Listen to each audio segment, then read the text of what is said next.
Oh, I'm feeling high. Smiling lady, take me to the other side. I'm feeling strong. Smiling lady, I'm gonna keep moving on. I'm gonna go break it down. I'm gonna stop the line. I'm feeling high. Smiling lady, I'm gonna take it to the other side. You know, I used to smoke. Used to drink too much, take a lot of God. You can't get me out. I, you know, I used to drink too much, take a lot of God. You're gonna get me. Oh, I'm feeling good. My little lady, she's gonna take me to the other side. I'm feeling nice. My little lady, she's gonna keep me moving on. I'm gonna go till I drop to the break of dawn. Never gonna stop. She's gonna treat me right. I'm feeling good. My little lady, she's gonna take me to the other side. You know, I used to smoke too much. You know, I used to drink too much. Take a ride in my car. If you can get me high. You know, I used to smoke too much. You know, I used to drink too much. Take a ride in my car. We're gonna get real.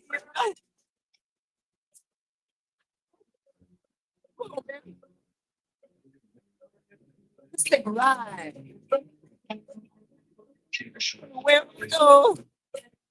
But first, let's dance.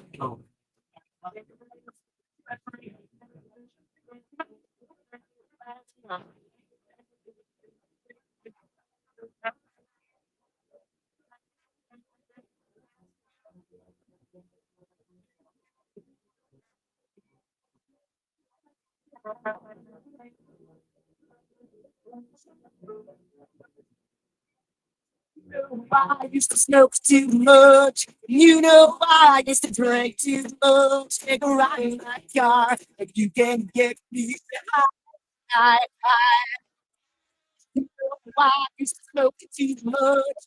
You know, I used to drink too much. Take a ride in my car. We're gonna get real. Oh,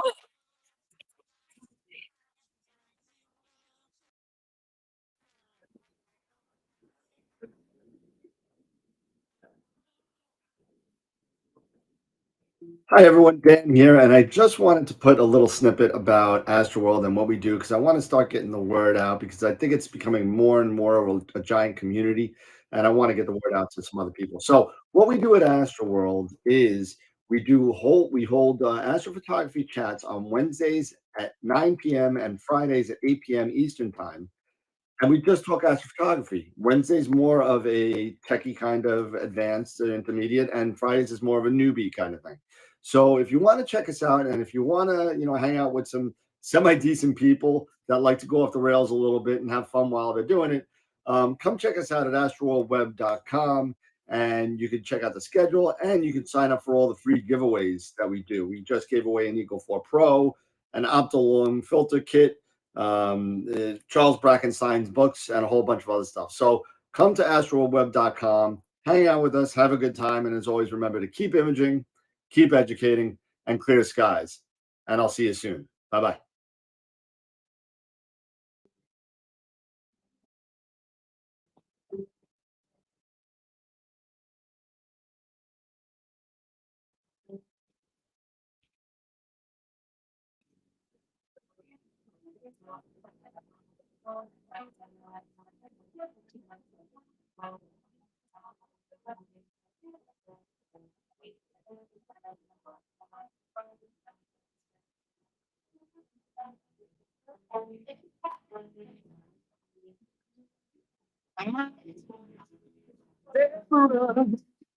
it's often coming intense.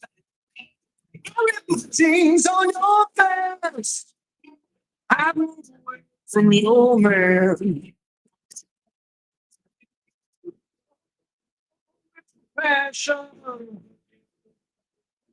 Tell a tale of 1,000 holy days. She's a oh, yeah.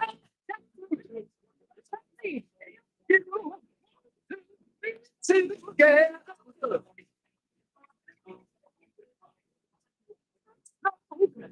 To be together with you.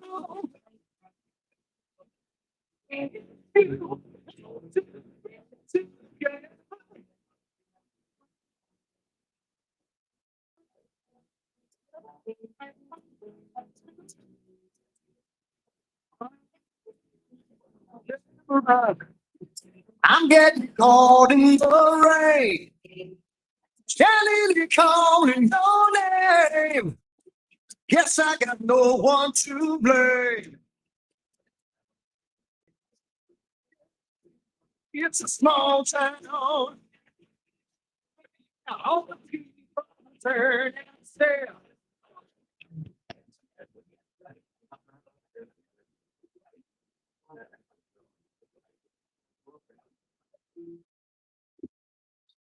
All right. Did that work, everybody? Did you see the intro? I saw it. And it's back to the live. We're on the four. Yeah, the button worked. The 2 hours was worth it. There you go. All right. I just want to make sure they were saying that the audio was not good for. And it sounds good now. I think it's just the audio of the music. Everybody, just let me know that's online, that's watching. If you're having some audio issues, let me know. I was playing around with things for the past couple hours, so audio is great now. Thank you, Dylan. Appreciate it. So tonight we have the return of Richard Wright for his second time with us on on AstroWorld TV. Good, thank you. Audio is great now. Awesome. But Richard just got back from Winter Star Party, and we're looking forward to hear all the stuff that he was able to see, including all the lovely construction that was going on down there. But we're really more interested in the photos of the field and your experience and hearing about that. But before we get into that, we do have to say what's up to our sponsors. And we have some toys to look at, and stuff like that. And then while Rich is doing his presentation on Winter Star Party, feel free to have any questions in the chat or whatever, and I'm going to put them on the screen, so hopefully everybody can see that as well. So that being said, let's just go over the sponsors tonight, and let's see, quick play, and here we go. And I almost had that set up too. I got Richard's half face there, so let me see if I can fix that real quick. I thought I had it, so I had to do it without seeing anybody in the pictures. So there was no way I could do that. So let's move Richard up a little bit, and we'll cover Pete a little bit. And let's see, zoom, guest, and pan Y, and there we go. There you go. Now you can see everybody's face. There you go. And we'll just move Peter up a little For a minute bit. there, it kind of reminded me of The Incredibles. Oh, we'll move everybody up a little bit as well. So that's the way it's going to look from now on. So now they just don't have to kind of look at the screen and see nothing. Oh, it actually looks pretty decent. All right. So thank you for our sponsors, and all these sponsors give us stuff to give away to everybody. In either presents or money or whatever, filters, a whole bunch of stuff. So tonight we're actually giving away a $50 gift certificate to Woodland Hills. And so at the end of the show, we'll be spinning the famous wheel, and we'll be doing that. So Woodland Hills, thank you so much for all your support. Followed by, at our Red Giant level, Prima Luce Lab, Camera Concepts, and Optolong. So thank you so much. Optolong is sending us a whole bunch of filters again this year to be given away throughout the year. So be on the lookout on the website. And if you're not involved with any, or you don't know about how to sign up for the giveaways, you go to astroweb.com. You could sign up to all the giveaways. Just say giveaways on the top, and you sign up for whichever ones you want. but you do have to sign up for all of them if you want to be in all. So at our super giant level, Masters of Pix Insight and IP for AP, we give away free workshops for Masters of Pix Insight every Friday night. So every Friday night, you have a chance of learning from three of the best out there as far as Masters of Pix as far as Pix Insight are concerned, and IP for AP as well, who cut their teeth with Photoshop. Has not only evolved from a Photoshop tool to a Pix Insight tool as well. So they're both really cool. And IP for AP, we're giving away 12 free 1-year subscriptions to IP for AP once a month for the rest of the year. So thank you very much to them. We also have a lot of member sponsors. If you would like to, to support the show, and get some pretty cool perks in return, feel free to join us on our Patreon membership at AstroWorld TV. We have, I think, 29 Patreon subscribers, not to mention about 30 subscribers that are part of the membership on YouTube. So thank you to Sean and Bob for being the Off the Rails members, our Quasar members, John, Hassan, and Chris. More Black Hole members, Charity, George, Mike, Dave, Dan, and Tom. Red Giant members, thank you for Gideon for upgrading his membership. Ton of main sequence members. White Toy, we have a lot. Thank you so much for everybody. I could just go on forever. We have about 60 or 70 total members across the board. So thank you for everybody for their support. Tonight we have Richard Wright with a recap of Winter Star Party. It's going to be a lot of fun to see what his experience was like down there.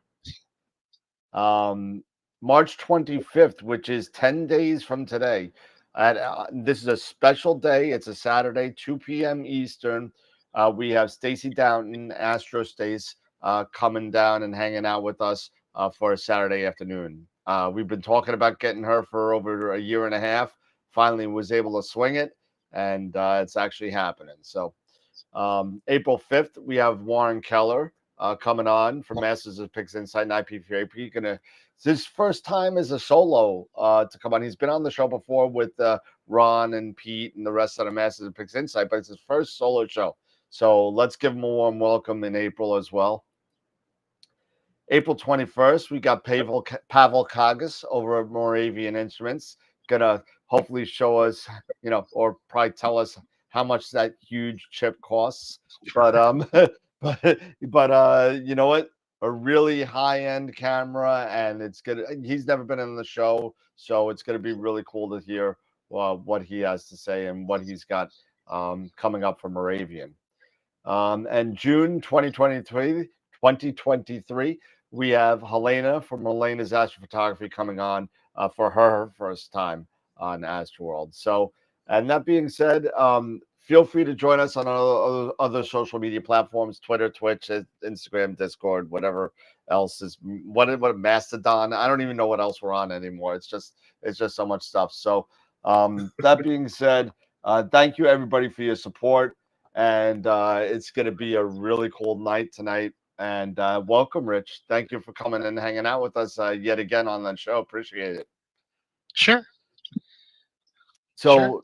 you've been well, let's start a little bit with a little bit about yourself first, because perhaps some of the people out there that are on the show, we have about 35 people watching already. Maybe some of them don't know who you are. Maybe most of them probably do. But why don't you believe it or not, you got people saying, hey, Rich, what's going on in the chat? So Okay, cool. Tell a little bit about yourself. So I'm a software engineer, software developer, and a little over 20 years ago, well, my background is computer graphics, computer imaging, that sort of thing. So I'm a software guy, and I just kind of accidentally happened into astronomy. I've been an amateur astronomer for most of my life, and about 20 some odd years ago, I started working. I got a job at my dream job working at Starry Night. I helped with their OpenGL, which is a buzzword, basically some of their graphics technologies. And I worked there for a little under a year, and the space.com bubble popped and all that. And I ended up at Software Bisque just a few weeks later. And I was with Software Bisque for close to 20 years. I think it was just short of 20 years. Um, Started doing a 3D solar system simulator for them about the time the Sky 6 came out. And I brought them over to the Mac and Linux and the SkyX and all that sort of thing. And I ended up becoming sort of the imaging evangelist for them. I've been trying to do astrophotography for a long time, but once I started working there, I was kind of embarrassed to let anybody see what I was working on. And one day they were like, "We should send Richard to Paramount and see what happens." And kind of the rest is history. So I had a really cool job for a long time traveling around. I would represent Software Biscuit star parties. And so if you do know who I am, unless you're like a member of my local astronomy club, it's probably from going all over the country for Software Bisque at Texas Star Party, Winter Star Party. I loved. I've been to a lot of star parties all across the country. I'm also a contributing editor for Sky and Telescope, so you've probably seen my work in Sky and Tel. I mostly do imaging articles and product reviews and things like that. I did a blog for a long time on their website. Um, about a year ago, for reasons, I stepped away from Software Bisque. I was a contractor, so Starstone has always been, the corporate entity that contracted with Starstone. I also did small projects for, other people. I've done stuff for Daystar and Skywatcher and Orion, and I would make deals with hardware vendors to write. I would put software support in the sky, unsponsored by Bisque, but it would be sponsored by Ron Newman, who would send me a Nightcrawler, in return for my time. Um, so that when I stepped away from Bisque, it was time for me to do some new stuff. And for a while, I said, I'm not going to do. I'm not looking for anything because, of course, my phone rang off the hook. I've got some ideas. I'm going to gestate myself, and I spent about a year on them. Actually, I have beta testers for one of the products. I'll give a hint. It's a Lucky Imaging app, um, and not looking for anything. Well, some old friends of mine who I used to work with at Starry Night called me and said, "Hey, we want to do such and such," and I'm like, "Ooh, it is something I would like to do." So I'm actually um, I've started working with the Sky Safari people now as well. So full time, I have a full time job working in the high tech industry. I work on something called Vulcan, which sounds really cool, but it's not that kind of Vulcan. It's a low level graphics technology, and it's a really great job. And they love that. They think it's cool that I'm like this astronomer on the side. So kind of part time, I'm still doing my own software development product. Like I said, I have a product actively in development, and then I'm doing some work with the Sky Safari people too now, which is really cool. I can't take credit yet because I haven't done a lot yet with Sky Safari, but once I've actually contributed to Sky Safari in a meaningful way, that means over the last 25 years, I've worked on Starry Night, the Sky, and Sky Safari, which are probably the three top astronomy software packages in the industry during that time frame. So yeah, that's pretty cool. I'm kind of jazzed about that just a little bit. So I like to work. I was having some dinner with some friends the other night who were in from California, and they're like, "So what are your hobbies?" I'm like, "Well, I like to do photography," and they're like, "Duh." I'm like, "Well, I like to shoot birds and mountains and nature too, but mostly I like to code and do astronomy." So this is that's just kind of who I am and what I do. So. Um, yeah, A so I true think programmer. yeah, that's me and that's the 100-mile-an-hour version of Richard, what he's done and who he is. So there we go. So Cool. I mean, there's usually two types of guys when it comes to computers for the most part. It's your hardware guys or your hardware and guys, your software guys. I'm more of a I'm in IT, so I'm more of a hardware and networking and security guy. You're a coder and a programmer. I think Dan's more like me as well. Dan's nobody. Dan knows nothing. Yeah, that is true. I sometimes wonder, but you know what? That's McDonald's for you. Man, Hey, I was dating my wife. 30. It was more than 30. We'll be married 35 years in May, so it was more than 35 Wow, years ago. I congratulations. was dating my wife. One of her uncles was a computer programmer, and I was so excited to meet him. And I was like, "What kind of computer do you have?" He's like, "I don't want a computer at home. I do computers at work. Why would I want to come home?" And I'm like, "What's wrong with you?" He's like, "Yeah, trust me, you'll burn out, and you're going to be the same way." Well, it's been almost 40 years, and I'm not burnt out. And in fact, when I go on vacation, I can't wait to get back to write some code or do. It's a writing code and developing products. It's a creative process. It's like on Star Trek where they have the little machine that say tea, Earl, and just it makes tea for you. There's something inside my brain. It only exists in my brain. And when I get a computer, I can make what's in my brain real. Now I realize it's not really real. It's virtual. It's not like craftsmanship. I couldn't make a table. I would probably end up in the emergency room and I would lose a few fingers before I'd make a nice table. But it's a very creative endeavor, and there are a lot of people. I used to teach. I taught graphics programming for about 15 years too at a local school, and that was also a part-time gig. And you could tell there were certain students who had like the programmer gene, and they couldn't wait to apply what they were learning. And you were lecturing too slow for them. They were just like rushing ahead. And you could tell they got the gene. They've got that gene. And I definitely have the gene because I can't stop doing it. If you withhold it from me, I go insane. So I hear you. I can. There are many times where I'm the same way when it comes to myself with networking and security. I deal a lot with the back end cybersecurity firewalls and routing and things like that. So a lot of the networking stuff where you deal with a lot of the programming. Now, quick question: you've worked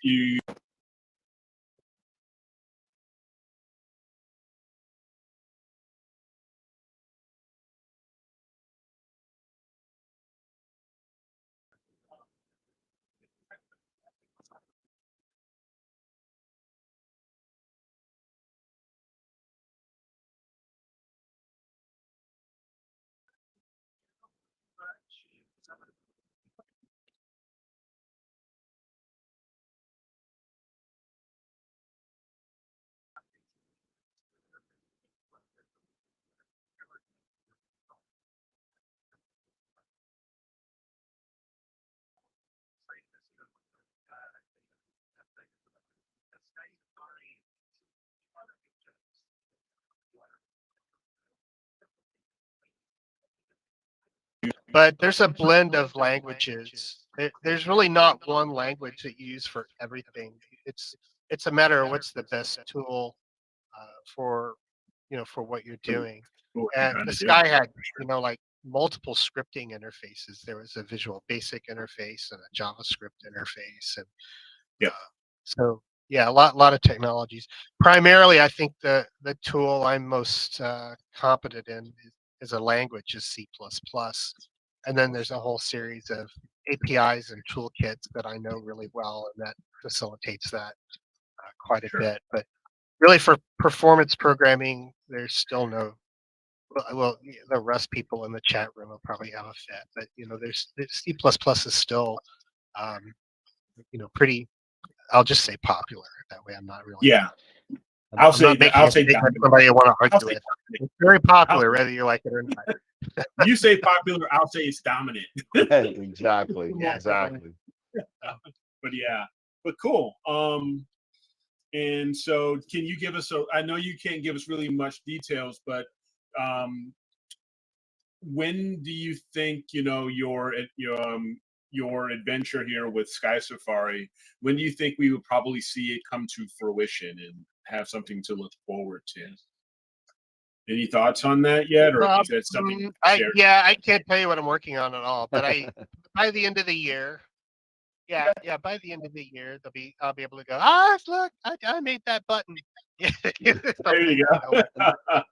Then you'll be back in Christmas saying, "Hey, this is what I was talking about." I made that button. So the button I'm working on, should be ready by Christmas. Yes.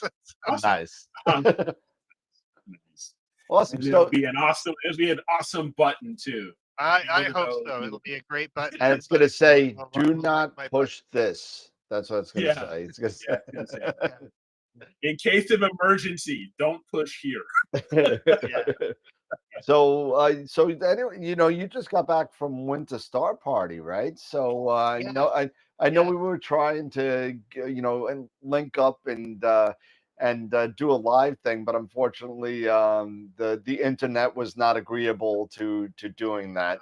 But we're glad to have you on tonight and see what you had go on down there, because I know that's on.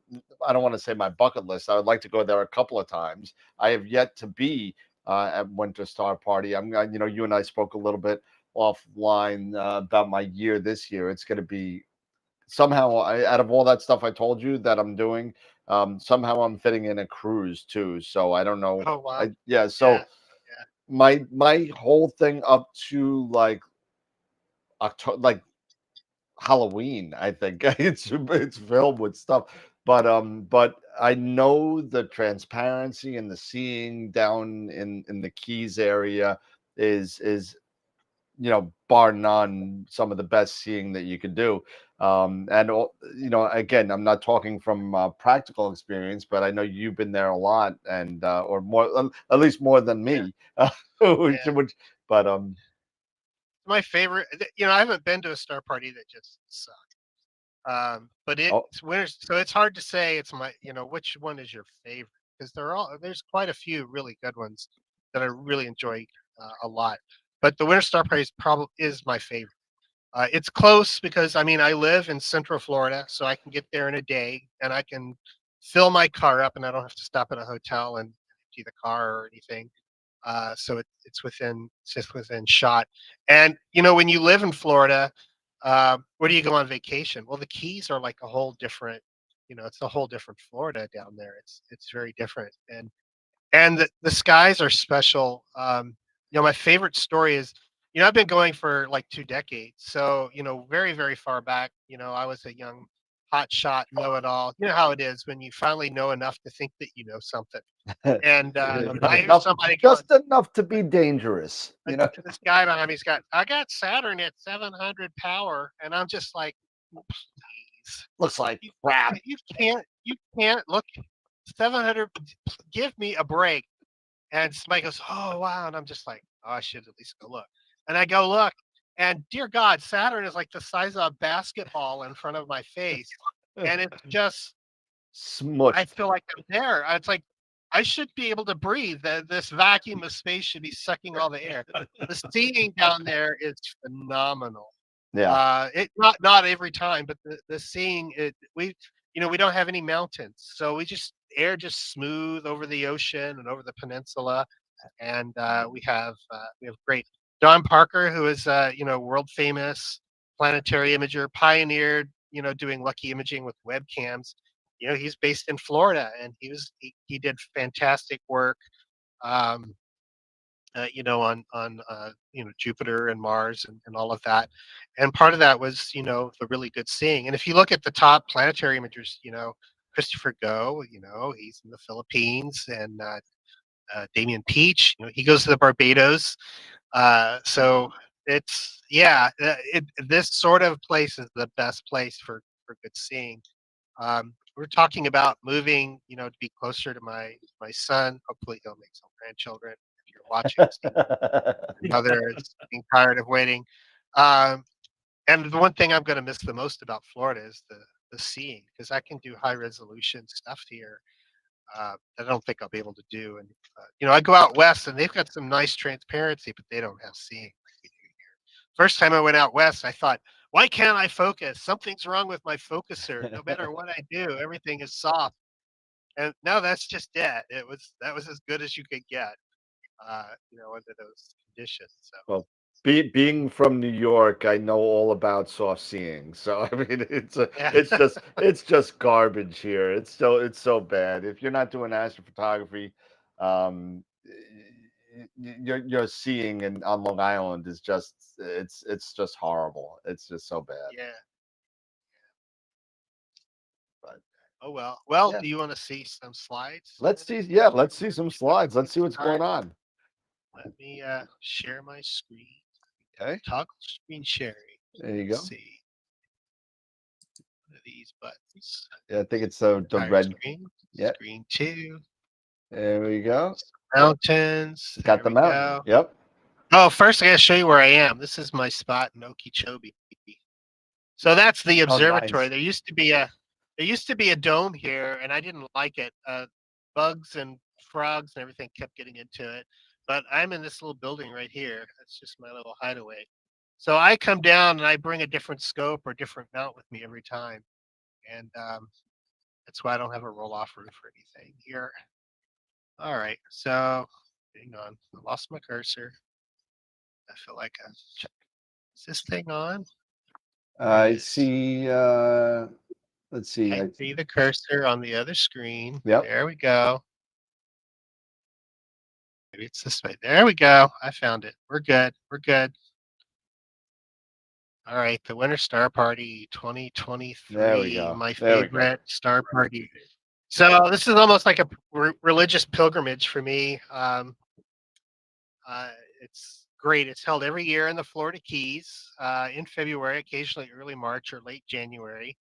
Here's sort of where it is. It's sort of halfway between Marathon and Key West. If you zoom in a little bit, you might know Big Pine or the Bahia Honda State Park. It's kind of right between there. And here's a Google Earth. So this shows the Girl Scout campground, which is where it's been traditionally.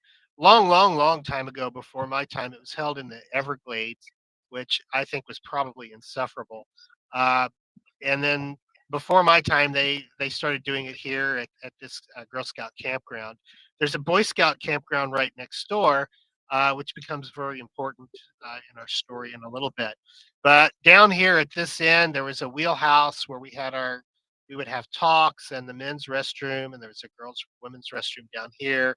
And this was a place where all the Dobbs would set up, and you can look south.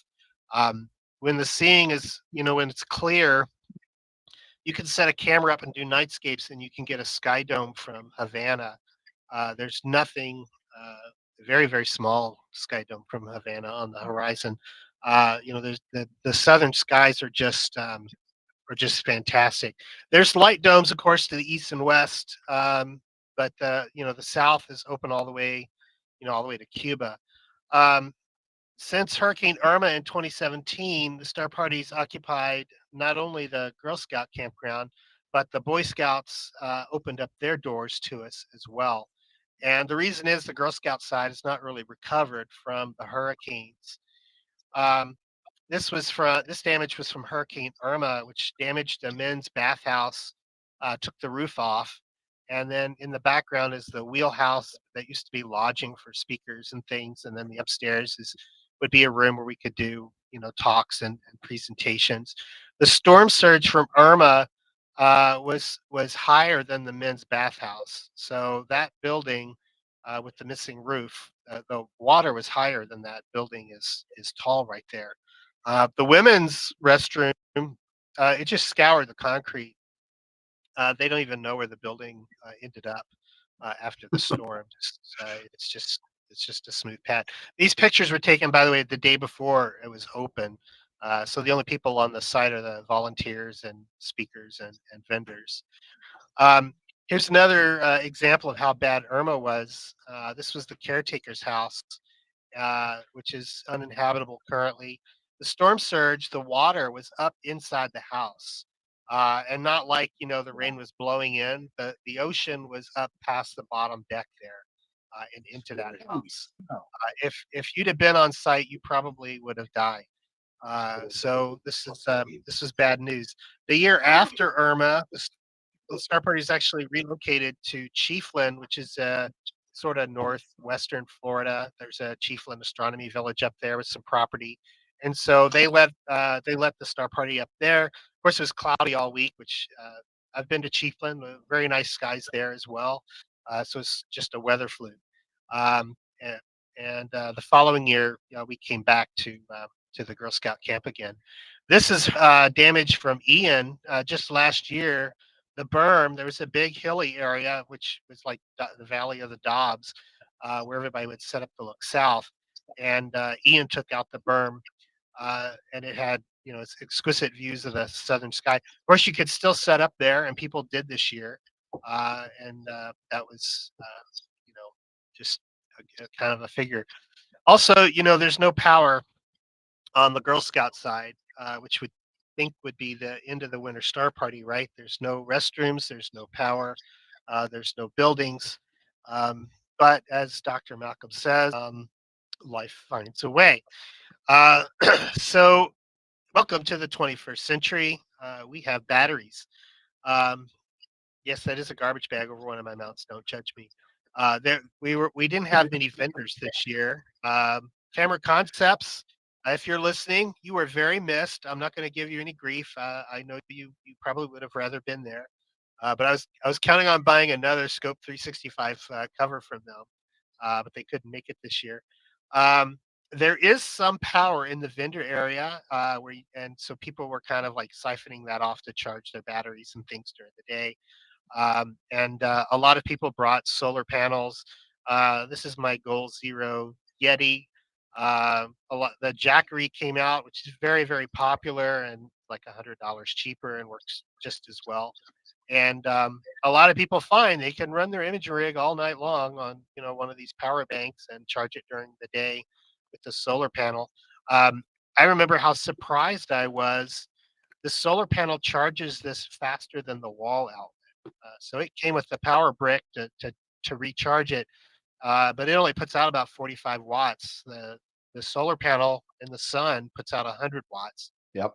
In reality, it was only about 85 or so because I wasn't following the sun. But 85 watts is still almost twice, as fast, which is pretty good. And just to kind of spoil the story, there is power on the Boy Scout side, so I'll get to that. If you just have to have power, that this is not the only option. But I like to run on battery anyway. I remember in years past at the Winter Star Party with my old LX200, and somebody would trip or they would plug a coffee pot in, and the power would go out, and I would have Yep. to realign the routes all over again. That was really, really annoying. So I really love running off of my own power and then just recharging if there's local power available. So yeah, come on, who wouldn't want to spend a week here observing and imaging just because there's no power? Electricity and lights usually don't go well together. I found a great spot, which whoever that orange tent is, if you're watching, I'm going to steal this from you next year. I think this is just such an idyllic little location. That tree's not going to bother me a bit. I'll have the mount set up a little bit to the right of this frame, but this is a really nice spot overlooking the ocean.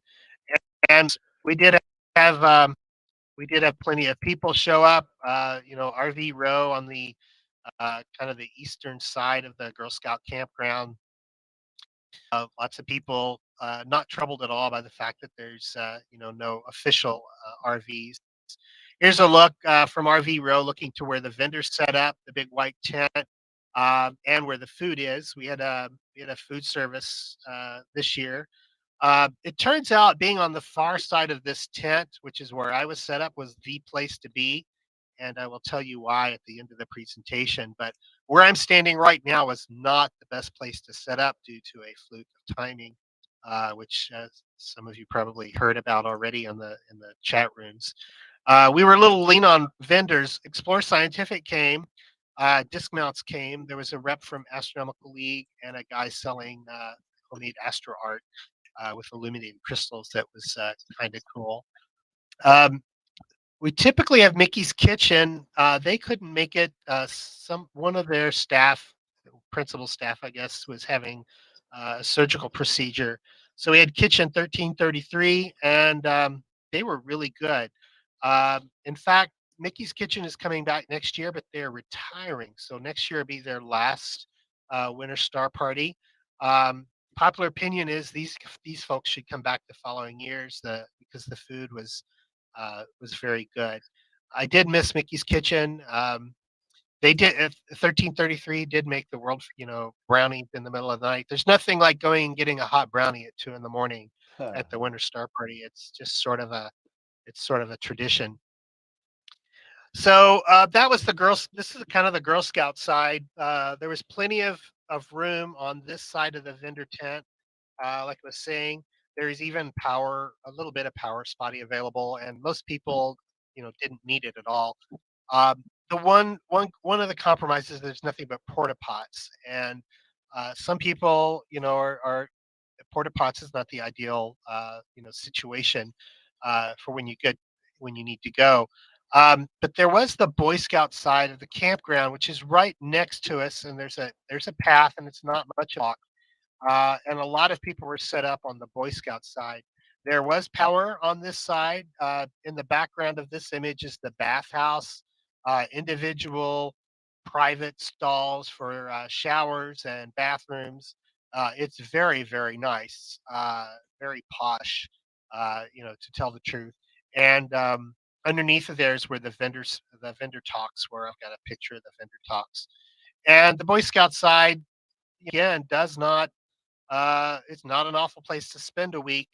You think I'm right here on the ocean, aren't there crashing waves and all sorts of things?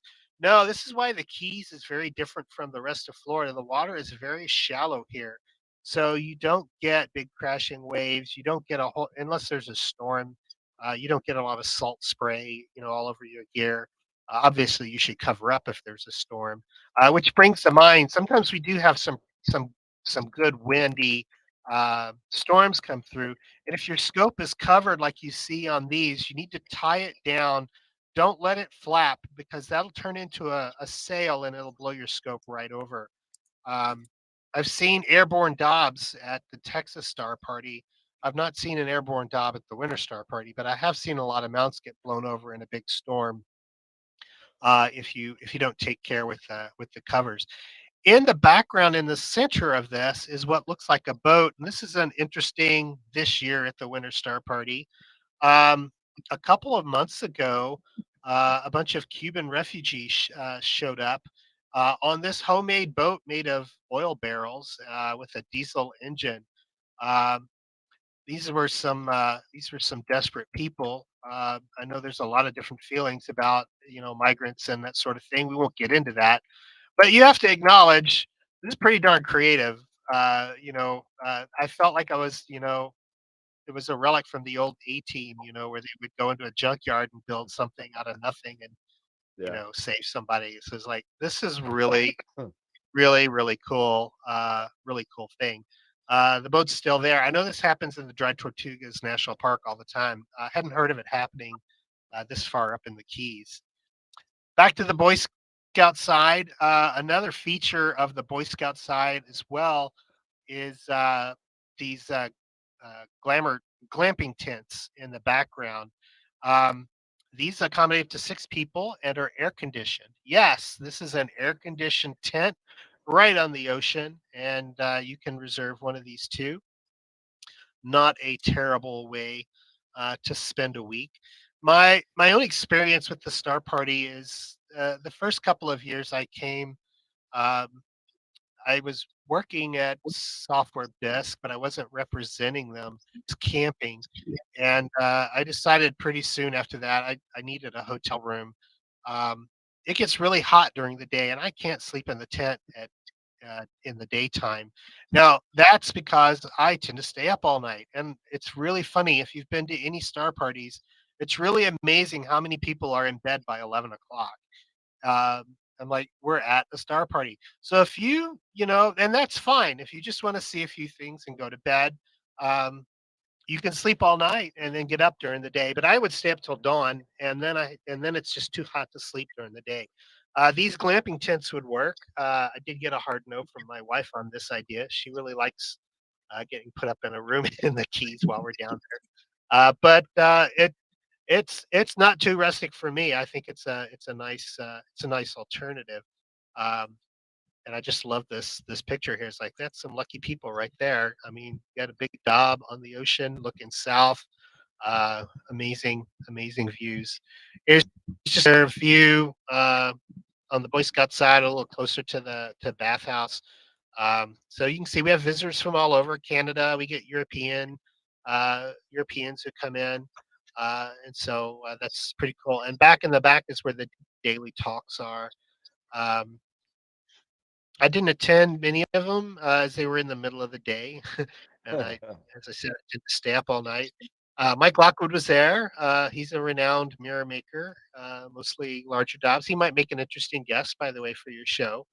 There were some NASA mission updates, and I did a talk about astrophotography, of course. And there's power here, so a lot of people would come to the talks, and they would charge their laptops too while they were over here. Um, okay, so that's the daytime. What about the nighttime stuff? Um, Early morning before sunrise, I'm going to skip past most of the night and say the summer Milky Way makes an appearance. I had to wait to the end of the week for this photo because of the moon in the mornings.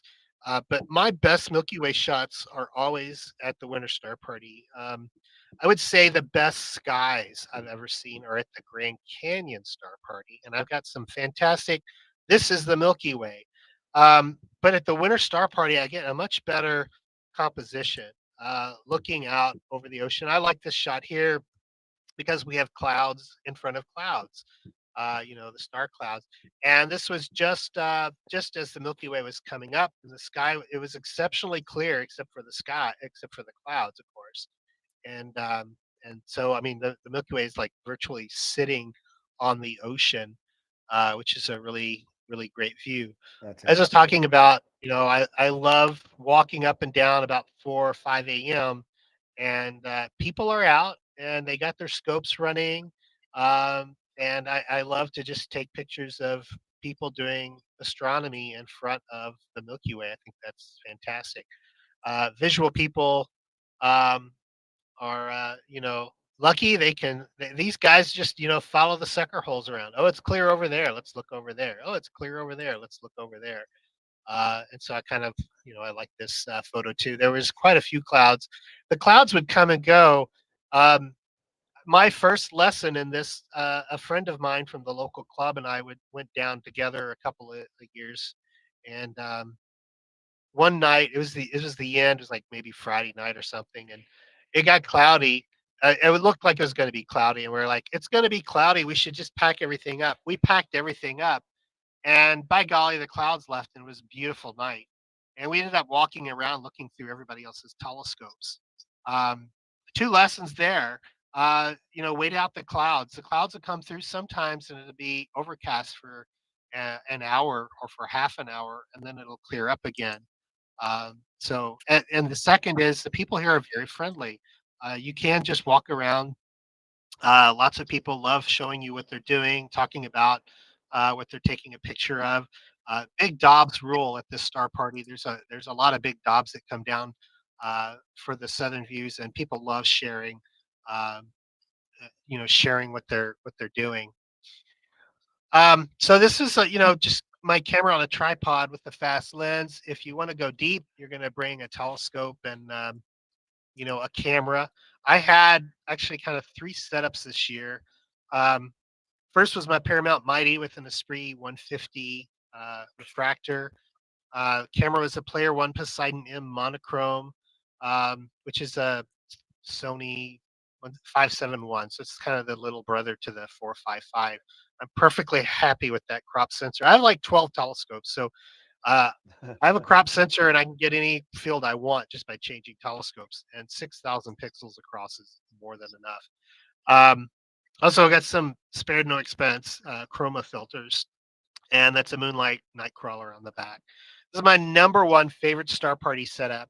This mount, this scope, this focuser, all of that. This is like my fail-safe, cannot fail system. Unfortunately, this year my fail-safe system was not so fail-safe.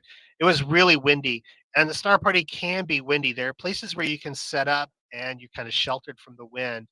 And where I was is often sheltered from the wind, but this year the winds were coming from a different direction. And if I brought my MX, I probably would have done better. The Mighty can handle that 150 refractor very easily, but not when the wind was blowing as bad as it was. So it was like 10, 15 mile an hour winds. So I had to switch to a smaller scope that I also brought. This is my Astrophysics Stowaway. So much smaller scope, same camera on the back, feather touch focuser, optic motor, all that sort of thing. There's a little Skywatch Evo Guide 50 on the top. People who know me are like, Richard, you were guiding. No, I was doing lucky imaging with a planetary camera. I'm not going to say anymore. And yeah, so that was my other deep sky setup. I also did some solar with this, with a Daystar Quantum on the back, using a Player One Apollo Max camera. My third setup was a whole different mount and scope. If you don't already think I'm an imaging glutton, here I am again. This is a Rainbow Astro mount I'm experimenting with, and my 180 Mac Cassegrain.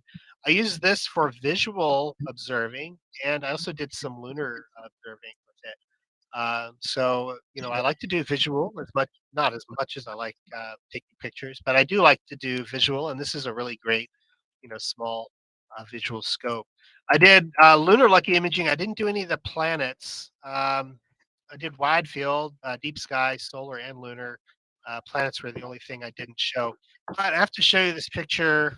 This is one of the winning photos from the astrophotography contest. Uh, I'm one of the judges, so I have access to it. But it's also on the website somewhere. But the winner of the solar system category, he took a photo of every planet while he was there. And these are I would be proud of any one of these, much less he did all of these in 1 week with all of that wind through most of the week. It did calm, the wind did calm down at the end of the week, but yeah, legendary. Look at the detail on Mars. Mars is tiny right now. I wouldn't even try to shoot Mars, and that's a pretty nice shot there. Um, One of the few times this year I've had dew. We had an epic. It did not rain on my gear. This was dew. The last night, Friday night, Saturday night was the only night was unusable. Friday night we had this epic amount of dew. It'd been windy and breezy all week. Friday night it was very still and it was very dewy. I didn't put a dew strap on, and my scope, my AP scope and my the little finder on top, both dewed over like within 30 minutes of when I got my first image run going. And again, well, not again, but it just amazes me how people give up. Like I was tempted. It was like, I'm dewed up. I might as well quit. Nope. I put the dew straps on, put the covers on, cranked the dew straps all the way up, um, wiped them off with the alcohol thing. And basically I dried both lenses off. And it took about half an hour to get the lenses dried off and usable again. But it was worth it because my very favorite object, Omega Centauri, was up. Um, Omega Centauri is the king of globular clusters, and this is a winter star party. You must see it. You must see this through a big scope too. This photo does not even remotely do justice. It's a naked eye object, by the way. It only looks like a fuzzball, but you can see it naked eye from the winter star party. You don't have to, try that with M13, in, Lake Mary, Florida. Not a chance. But you can see it coming up off the ocean and arcing across the sky. And you look at this with a big dot, it's like looking into the face of God. It's just it's really amazing, and I shoot it every year when I go down there because it's just one of my favorite objects visually, as well. I can actually shoot this from where I am right now. It's a little bit lower than it is from down there, but it's just higher there. I'm also shooting over Okeechobee when I'm here too, so there's a lot of light. There's no light pollution shooting this to the south, and it's a little bit higher. And if you want to shoot Omega Centauri, bleh, there's no better place in the continental U.S. Than the Winter Star Party. Another great object, just a couple of degrees higher, Yep. is Centaurus A. I Um, say. I only got about 70 minutes on this. I should have went a little deeper. There's a little bit of a blue tinge in that ring that I missed. It only gets up about 22 degrees above the horizon. But again, to the south, there's no light pollution at all. And over the ocean, the air is very stable and very still. And can it's just a great place to shoot some of these southern objects. Um, I also shot some, I cheated a little bit. NGC 2903, which is just a spiral galaxy, which is almost overhead for most people in North America, so no big deal. This is only 71 minutes too, 30-second exposures, LRGB. New CMOS cameras are the hot stuff. I think a few years ago, I remember the last talk I gave about CMOS catching up with CCD, and I'm like, please stop saying it's caught up because there were lots of things that CMOS still wasn't quite as good as CCD at. But people were happy because you could get a cheap CMOS and get reasonable results. But it's still, you could still do better work with a CCD if you were willing to spend the money.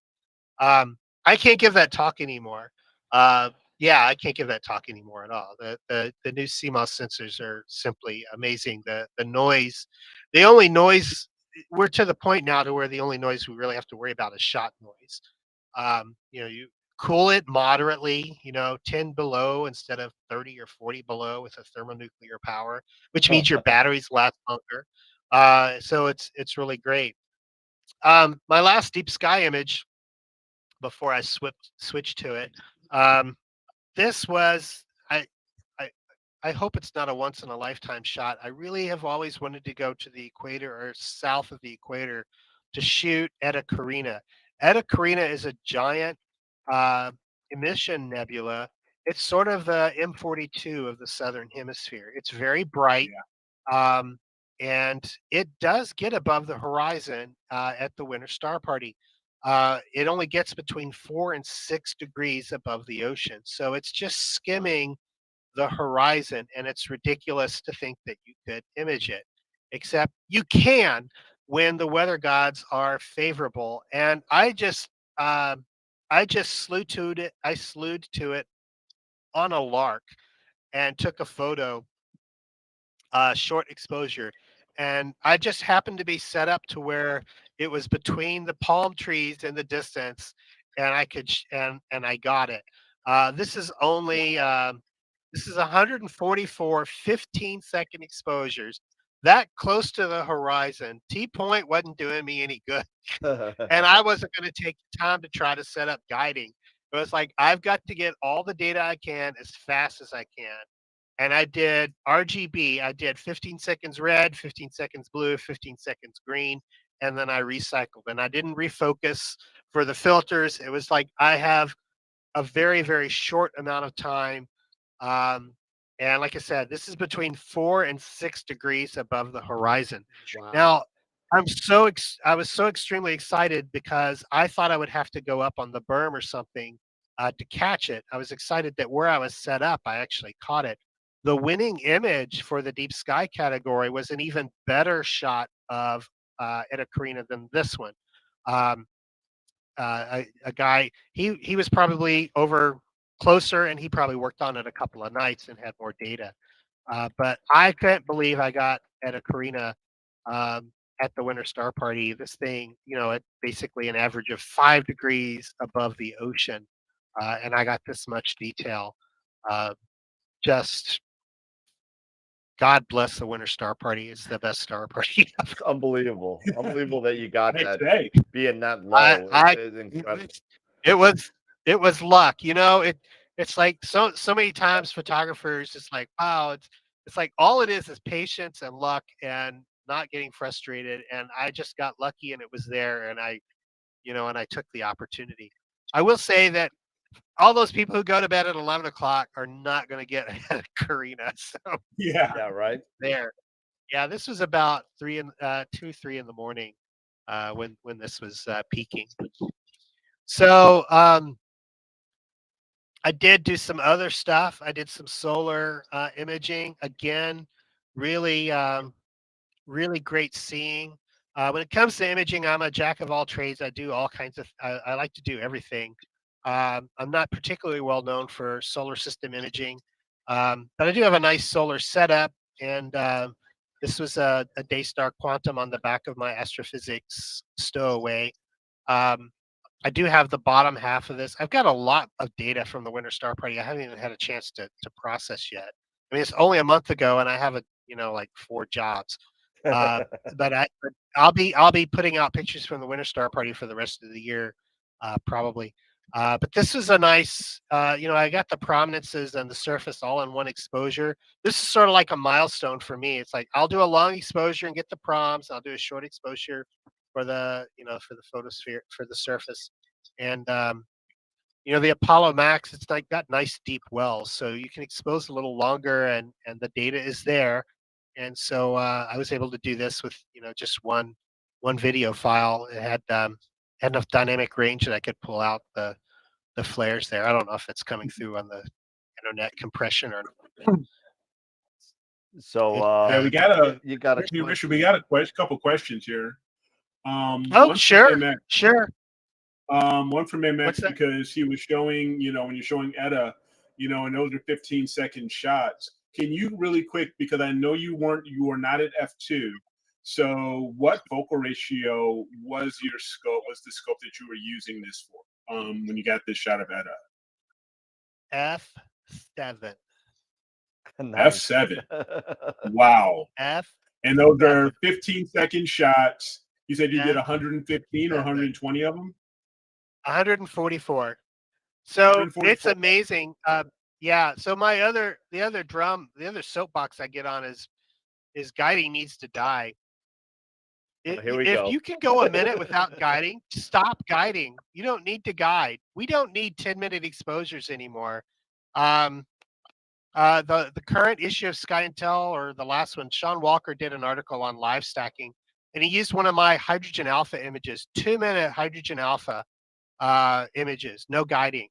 And I realize everybody can't go 2 minutes without guiding, but the next generation of CMOS will be doing 1 minute, 30-second HA images and just stacking them. An individual image doesn't look like much, but if you take enough of them, you can stack them. The limit to stacking is camera noise, and the camera noise is, it's nothing like anybody's seen, who came up on CCD imaging. Yeah. But that's another show.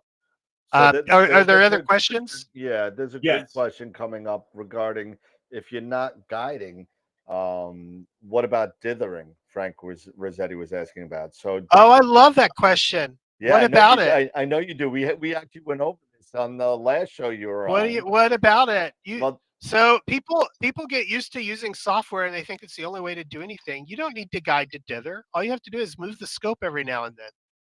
And it doesn't have to be moved every single exposure either. You just need to move it enough. And you can use, when I was at Software Bisque, I wrote scripts that would do unguided imaging, and it would dither between each image. The LTI interface in the sky, it'll do take series, and it also will dither without imaging. I'm sure I'm not the only one, and that's not the only software that that will let you do that. But dither is not a feature of guiding.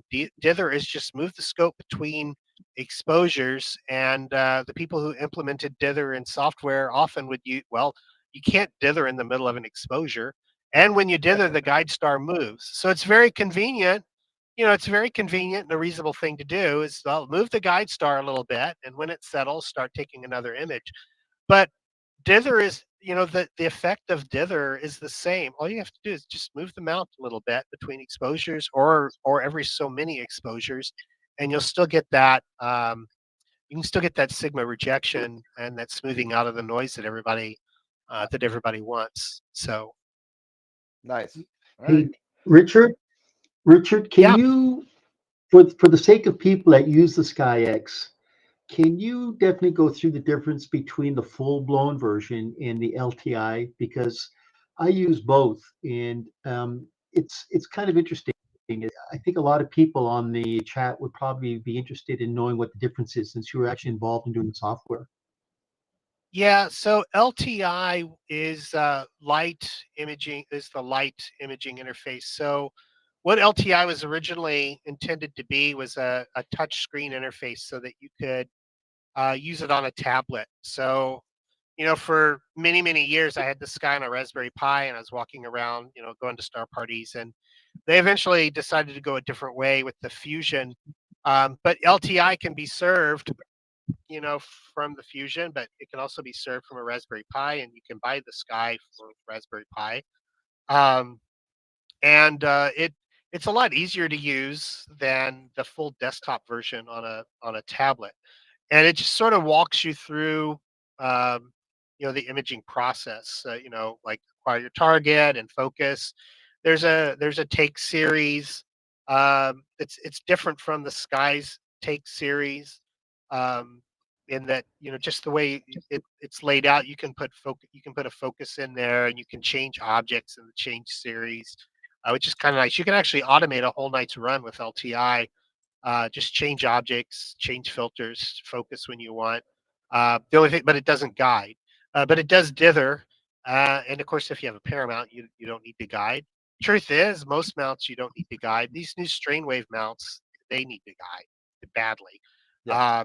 But a lot of mounts, even not very expensive mounts, if you have good polar alignment, once you get on target, they can go, for half a minute or so unguided. And with the new cameras, that's if you're just doing LRGB, that's enough. So that's what LTI is. It's just sort of it's a I want to say watered down. It's a streamlined imaging workflow for the Sky, and it's Yeah, built on top of the Sky. So yeah. It's just a stripped yeah, stripped down version, right? yeah. I would say streamlined more than Yeah. stripped down. It doesn't do you can't do well, it doesn't guide, but it doesn't have a lunar chart, and it doesn't it, there's a lot of extra sort of wizards in LTI.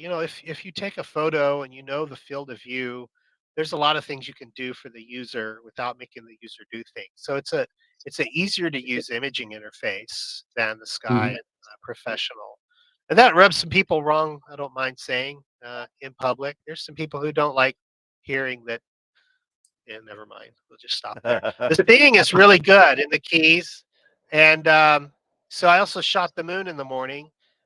In the mornings, I think these are some of the most crisp views of the moon that I've ever been able to capture. This is my favorite shot. I actually tilted it from the typical north up to give the impression of flying over the moon. This is actually toward the south of the moon. This is my mouse cursor. This is Clavius here. Uh, this is, of course, this elongated one everybody knows, Schiller. But so this is sort of the southern area of the moon. But by golly, this is like being there. And this is not like, hey, I'm a wizard at wavelets. The data is freaking this good. Um, so this is like I said, Florida is great for seeing. Um, as I said earlier, I have a crap ton of data to process. I got a lot more lucky imaging data, and I've got a lot more deep sky data. And this is a really good week for the Star Party. Also having multiple scopes helps. But that's, I guess, all the big pretty pictures that I have to show off. Now, the final thing I want to show you about the Winter Star Party is we had the most unfortunate luck. Sometimes we get a big storm that comes through and will ruin a couple of nights. This year, what ruined a couple of nights for some of the people was road construction. Um, they decided to repave the roads right outside the Star Party towards the end of the week. And of course, they had these humongous spotlights. This really only affected the far side of the Girl Scout campground. That's the wheelhouse in the far distance in the background. So this is kind of that RV row that I was talking about. Behind where I'm standing, the light really. I mean, you don't go to the Keys and shoot to the north anyway. But if you're behind me where I'm standing, the skies were pretty much unaffected by this mostly. But boy, if you were set up on that side of the campground, I was really surprised that a lot of people didn't move the next day. There was plenty of room at the Boy Scout campground, and there was plenty of room on my side of the Girl Scout campground. But I guess, yeah, they made the best of it. I went walking down there. There's just all this light, and there's people just laughing like, well, it's an earthquake. What are you going to do? It's the first time in the entire history of the Winter Star Party this has happened. And a lot of people were like, I don't care. I'm looking south anyway. And it's still better than my backyard. Yeah. So I was surprised people just made the best of it. But it was it was funny. Now, fortunately, they were done by the time the Milky Way came up. So they weren't there all night long, but they were there quite late. And that's it. I hope to see some of you there next year. My favorite Star Party. Yeah, So- I'm really hoping to finally come down there. I came really close to getting on the auto train this year, to go do it because I'm sorry. And Rich, if you could just click off on the share screen if you're done, so I can do that. we could see everybody again.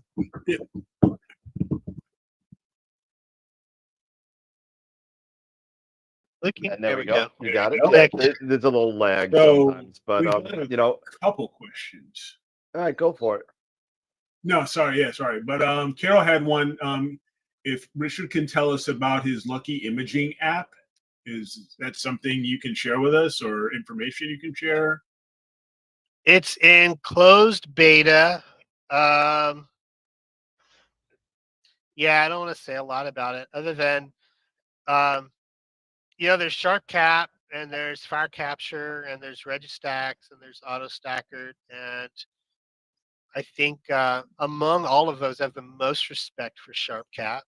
It's a really good product. I'm not going to pan anybody, but it runs. It's going to run on. It's going to right now. It's going to run on Windows, Mac, and Linux. And by golly, I'm getting 300 frames per second on a planetary camera on a Raspberry Pi. Wow. And it is it's doing the processing. It's all going to be GPU accelerated. So it's going to do. Yeah, that's all I'm going to say. Okay. It'll be. I hope it will be a magical experience. And I'm not copying. I'm going to try really hard not to copy anything that currently exists. There are things that we can do that didn't make sense, 15 years ago, and we got 8 cores now. Okay. There's still stuff that it takes 2 hours for my videos to process sometimes on my super fast, Alienware laptop. Well, during the day, I work on compute technologies and I have thousands of processors on my GPU. Maybe I can do something about that. So that's what I'm working on right now. So occasionally, Let's see. between everything else. Kevin was asking, what camera did you use? Did you use for your lunar Lucky Imaging?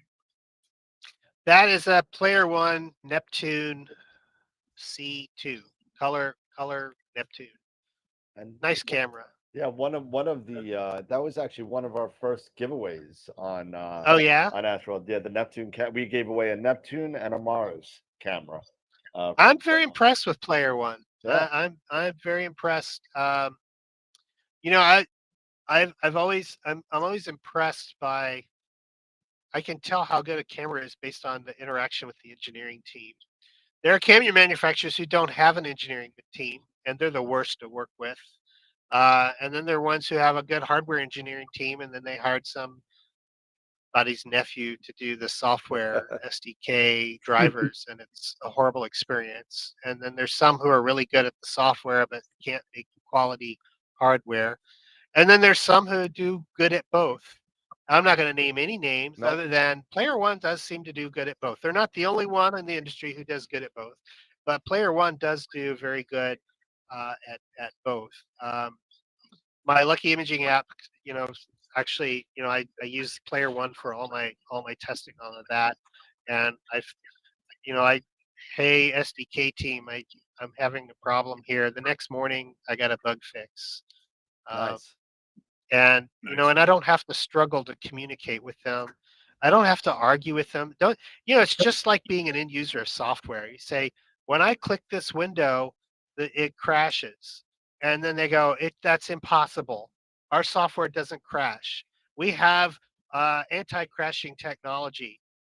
Could you reproduce that? Could you reproduce that 8 times? Could you tell me step by step and it's just like such a pain to say, yeah, it's horrible. So yeah, we go through the same thing, end users go through with, software. It's with talking to SDK and other engineers and the Player One engineers. There are also other vendors who the engineers are good to play with. So I'm not like saying everybody sucks, no, but they really are a pleasure, to work with from that standpoint. So I expect, and they're a new player on the block. Yeah. So well, So- I expect to see great things from them. You got some from Carol. Is there going to be an announcement when the Lucky Imaging app is going to be released? Oh, I'll make some noise. I think There you go. I think I'm almost ready to expand the closed beta a little bit. Primarily, I'm just my beta testers are all Macintosh Player One people.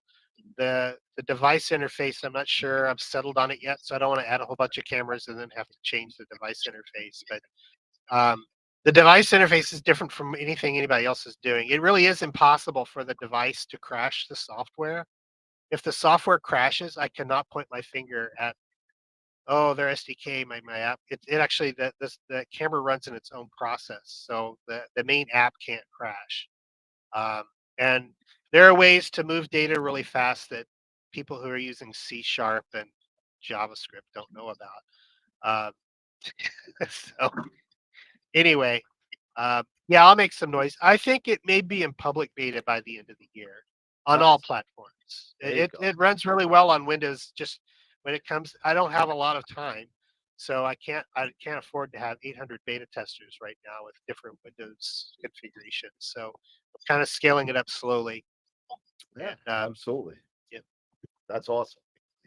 But all those pictures that you've taken just over the past month. I mean, was that Dolphin Head also? Did you take that at Yeah, that was Star Winter Party Star too? Party too. Yeah. That's another great southern object. So the skies are so good, you can shoot really low in the south. So there's a lot of low southern targets that the Winter Star Party is just perfect for shooting. So that was, that Dolphin Head. Those were 03 images. Yeah. 3 nanometer chromas. Oh Nice. gosh, man! I tell you what, the narrow you go on those narrowband filters, the contrast goes up quite a bit. Oh yeah. I started off with 3 nanometer, and then I got 5 and 8 7s because they were cheaper, and I'm like, yeah, that's good enough. And I splurged with my Christmas bonus on some 3 nanometer chromas, and it's like, Nice. oh, yeah, this is what I've been missing. Yeah, Yeah. I mean, I it- I can't afford chromas myself, but I mean, I went from 12 nanometers to 7s to 3s, and now I'm done. I got the 3s from Optolong, and Mhm. let me tell you, there's such a huge, especially when you're Oh dealing yeah. with, not, I mean, forget it being from New York and all that kind of stuff. What what it does for high border skies is just amazing. When you get Oh yeah. down, when you get to the sevens, you're like, okay, this is pretty cool. Then when you get down to the threes, you're like, wow, am I in like Portal 2? This is great. I mean, it And makes such a difference on the yeah, contrast and the detail. It's really amazing. If you could and get 12 is awesome. 12 is awesome when all you've had before is a red filter yeah, or one shot color. absolutely. You have no idea. You shoot mono with the 12 nanometer. You're like, this is so great, Oh yeah, and it's you're not awesome. wrong. Nope. You're not wrong. It is great. You're Uh, not wrong. You just don't know any but better. boy, it's a slippery slope, right? It, You it start with a is. small You fishing know, boat, and then it just goes up, up, up, up. we talk about this all the time on the show on how deep this rabbit hole can go, and Pete's famous saying of buy once, cry once, depending on your budget. But there's so many times where we take those baby steps. We sit there and um we get a 60 millimeters Viboni refractor with a uncooled camera, and maybe an L Pro filter. We splurged a little bit, $200 on a filter, and and then you say, well, you know what, I'm sticking with it. Let me get something else. So you go up to an 80, then you go up to 100, then you go up to a 120, then a Schmidt, then this, and then you get all this stuff. And then you got the closet of death over here, and filled with a bunch of stuff that you haven't touched in 3 years. But it just constantly goes, and it's a natural progression of the lifestyle of being an action photographer. Most people aren't gonna, unless if you're Scott, aren't going to buy a 14-inch Mick Cassegrain on a rainbow mount with a monster Moag and chroma filters. I Yeah, mean, it's yeah. it's not going to happen. That's not normal. It's it's a progression. My favorite story is, and it doesn't matter even when you're not imaging, is my my first real telescope my wife bought me when we were dating. We were engaged, and it was a 60 millimeter red telescope that we all started with, in the 80s. Astroscan. No, no, no, the T word. Oh, And geez. when we moved to Florida, it was well over 30 years ago. We moved to Florida, and I go into a used camera store, and they've got this Edmund Scientific 4.5-inch reflector with no eyepieces. Nice. And I had to wrap electrical tape around my .96 eyepieces to make them fit. And finally, the day came. We drove to Colonial Photo and Hobby in Orlando, and I bought my first eyepiece. And I came out, this little box, Celestron, and my wife's like, all right, how much was it? I'm like, $99.95. And she didn't say a word. And we get to the first stoplight, and she just goes, she's not mad. She's like I said, Bigfoot stole my breakfast. She goes, $100 for an eyepiece. And then she's quiet. We get to another red light, and she goes, $100 for an eyepiece. And it's like, if I could go back in time, say, you have no idea where this is going. My first winter star party, it's the only time I ever won a door prize. I won the Nagler 31 millimeter Wow. eyepiece, and I had a Meade LX200. I paid $100 for the whole Meade Plossel collection. Right. It's like Yep. we won't whatever you think of them, $100 for a whole case of eyepieces. Right. Meade, and I'm like, this is a $600 eyepiece. This is a no Like judgment my zone, wife so thinks it's okay. I should sell this because there's no way a $600 eyepiece. I mean, there's no way. I thought, well, I should at least try it. And I put it in my LX200, and I looked in it. And it was like those allergy commercials where you don't realize it, and then they peel away the film, and you're like, oh, and my God. that whole tray of meat eyepieces turned into garbage immediately. I'm getting more And Teleview. Well, Rich, I saved my money every year. The next year I spent $300 on a smaller Teleview. The next year I spent $200 and something. But every year I bought it was a good investment for Teleview, right? Because every year I bought a new Teleview eyepiece until I had a whole collection of Teleview eyepieces. But Now he's got you a know, you whole have slew to of 7 learn. Ethos eyepieces going. Yeah, yeah. But you have to learn to tell the difference. Yeah. Because initially, you know, if I'm doing outreach in the Starbucks parking lot, normal people, they can't tell the difference between a $600 eyepiece and a $6 eyepiece. It's just, that's the moon. I can see craters. That's amazing. But you, like anything, you start to develop, you know, it's like learning to eat sushi, you know, any sushi, and then suddenly, well, oh, the better sushi. Oh, this is, and then you can't eat that garbage stuff anymore, you know, that you started with.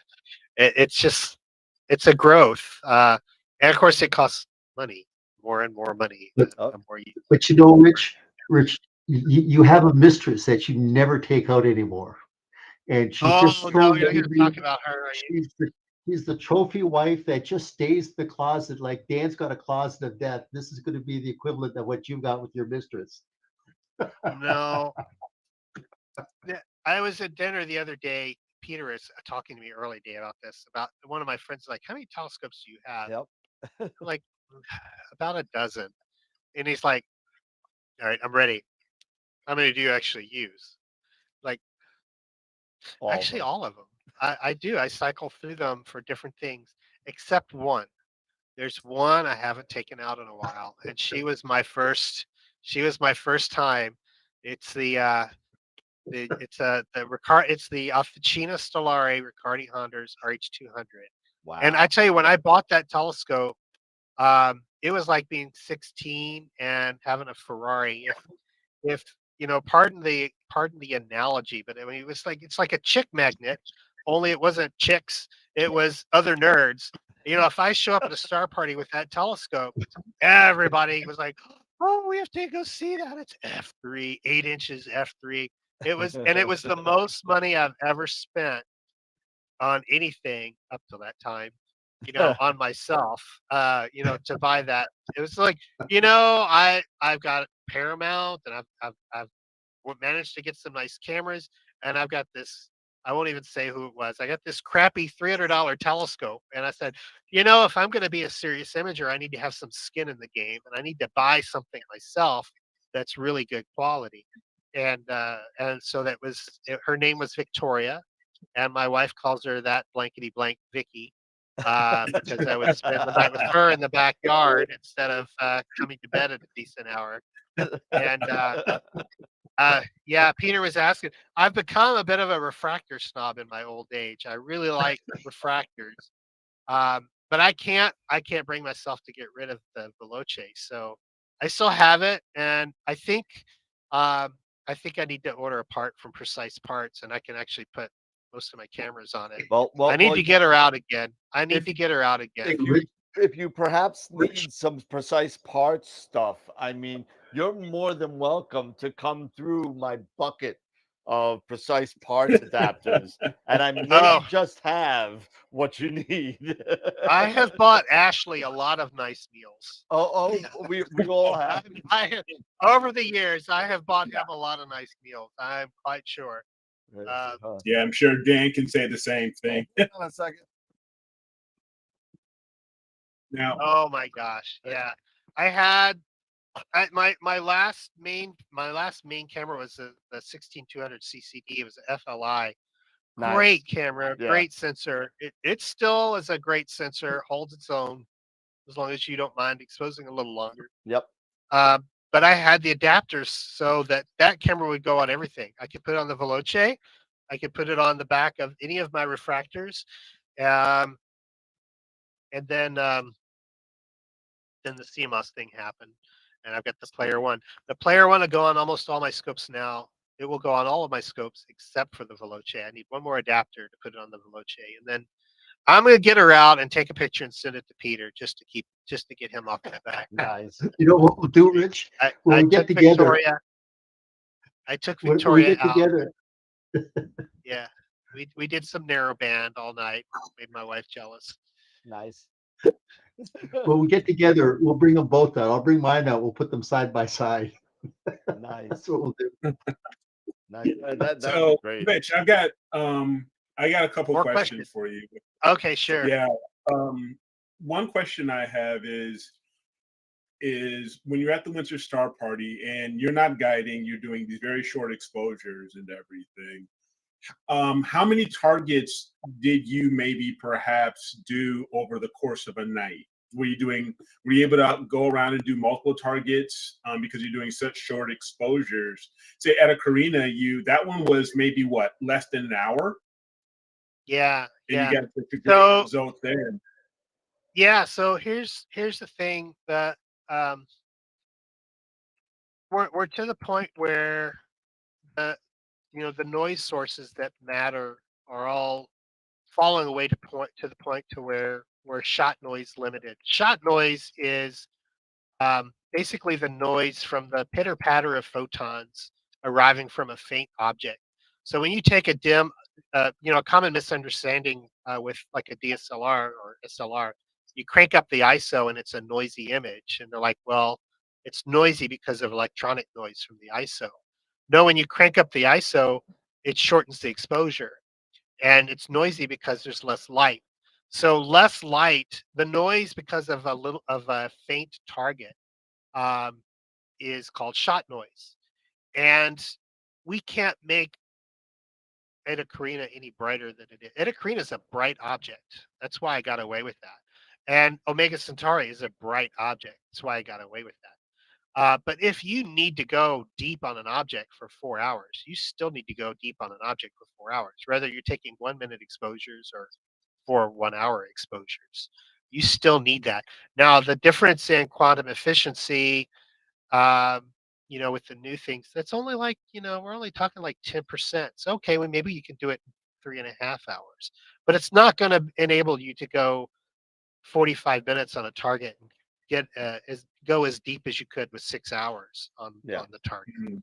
So, So it's still and the that's same one of the amount things. of shorter exposures. Yeah, Right. you still need to go a good long ways.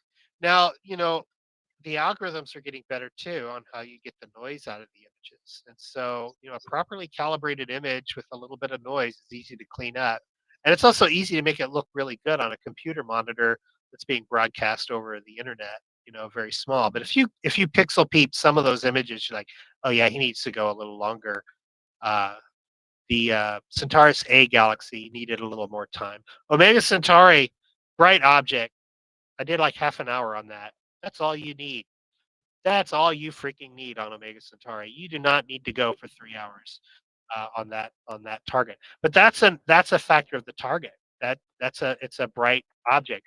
I really don't like online calculators because they don't take into account the target you're shooting or the sky conditions, or the baseball game that's going on, shining lights up in the sky. I think I've made this analogy on here before. It's like, you can learn to cook by putting microwave dinners in the microwave, but at a certain point, you're going to have to, learn to mix the ingredients yourself and taste it and add more of this and less of that, and that's what anything you do, whether it's astrophotography or any other, hobby or skill, is the same way. Um, Yep. and you get to a point where it always annoys me. My friends, I hope don't be offended, but it annoys me sometimes. My friends are like, "Once you get going, can you come and help me?" Like, once I get going, what do you mean? Once I get going, like I'm just gonna press a button and then I'm gonna leave it all night. I take images and I look at the data as it comes in. Am I do I need to like shorten the exposure by a minute? Do I need to increase the exposure? Do I need to do this?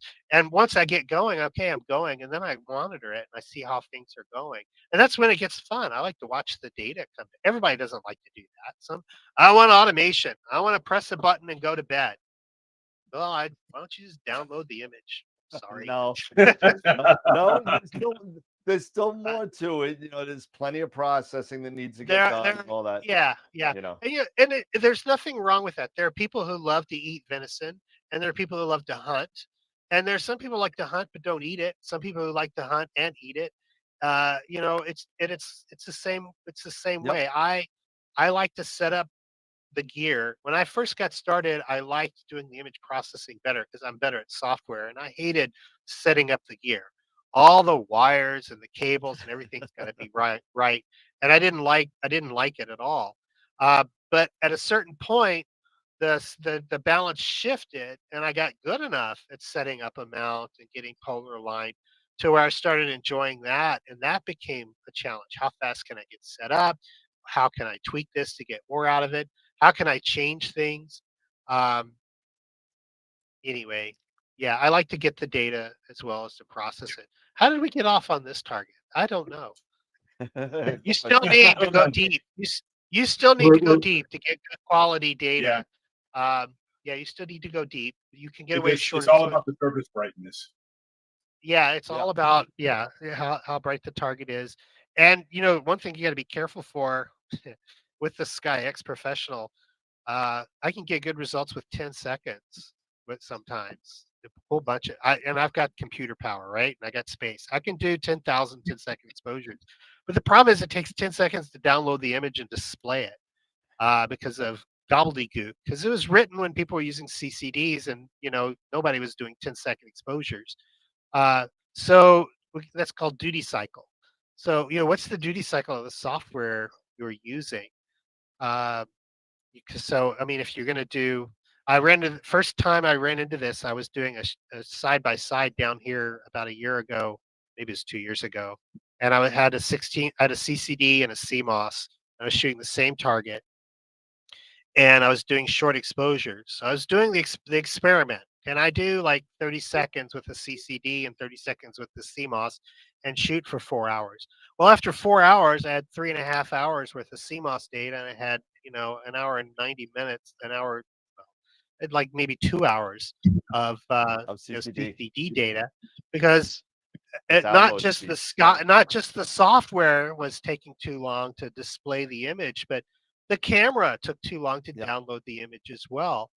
And so I lost half my image time downloading the images. Yeah, and That's got to change. Yeah, that's one of the things that I kind of, I was the last one of the group to go fully CMOS, and I was hanging on. I had my STF 8300, and then I had the QHY 16200. So I had all these that they're really great. That the sensors are well proven, and they've been around for a long, long time. And so finally I said, and the thing that killed me was when I got the 16, I only had the 6200, what, Eric, like a year and a half.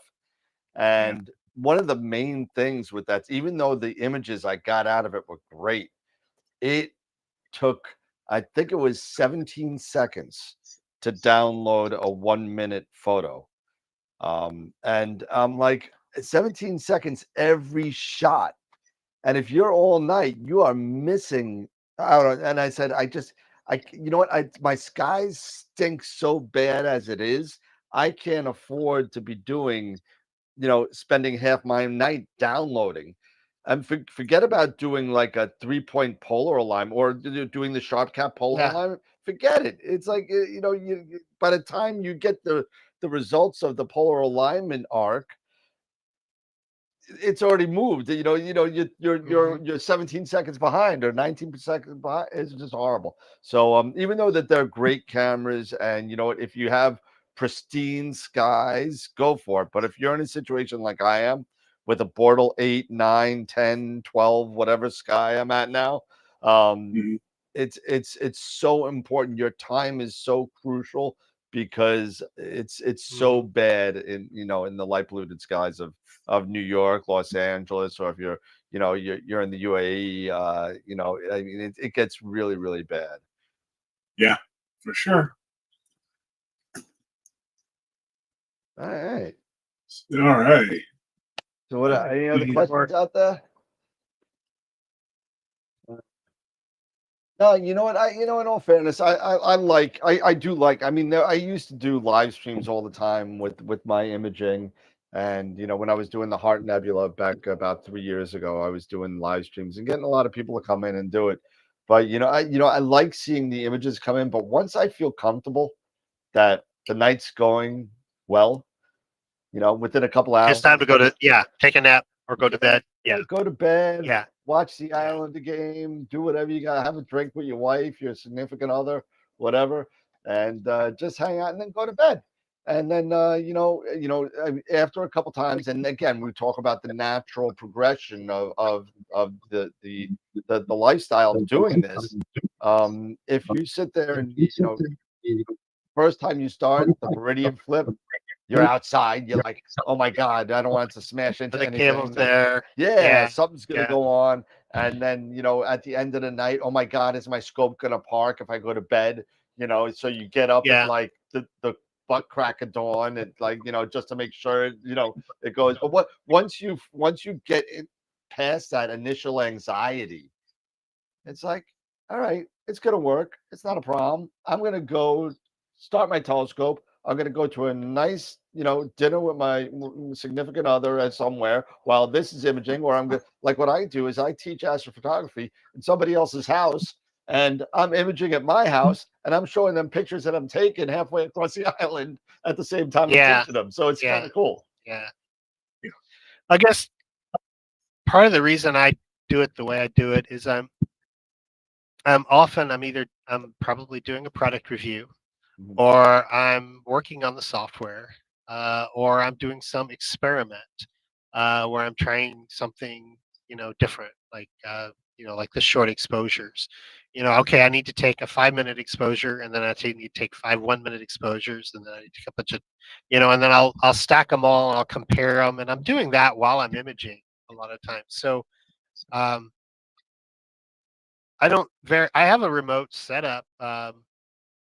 That I have a peer that I share with some friends out in California at a really good site, subarc second seeing very often, and I don't use it that often, which is a shame because we have a really great camera and it's a really great scope and it's on a Paramount, and I guess when I put out a pretty picture, it's not often that I sat down like I want a pretty picture of this object and I'm just going to shoot this object. I'm usually just playing around with things, and I get a lot of satisfaction out of doing that. And then, I'll make a picture along the way. That's great.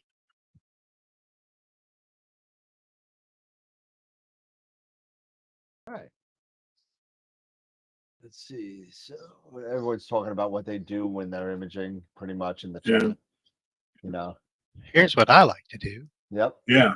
One thing that I, speaking of things I like to do, yesterday I was working on M106 with my 8-inch Schmidt Cassegrain, and I discovered that the imaging circle for the Celestron 0.7 reducer for the 8-inch, coupled with an ASPC sensor like the 2600, causes some pretty significant vignetting, even though the imaging circle,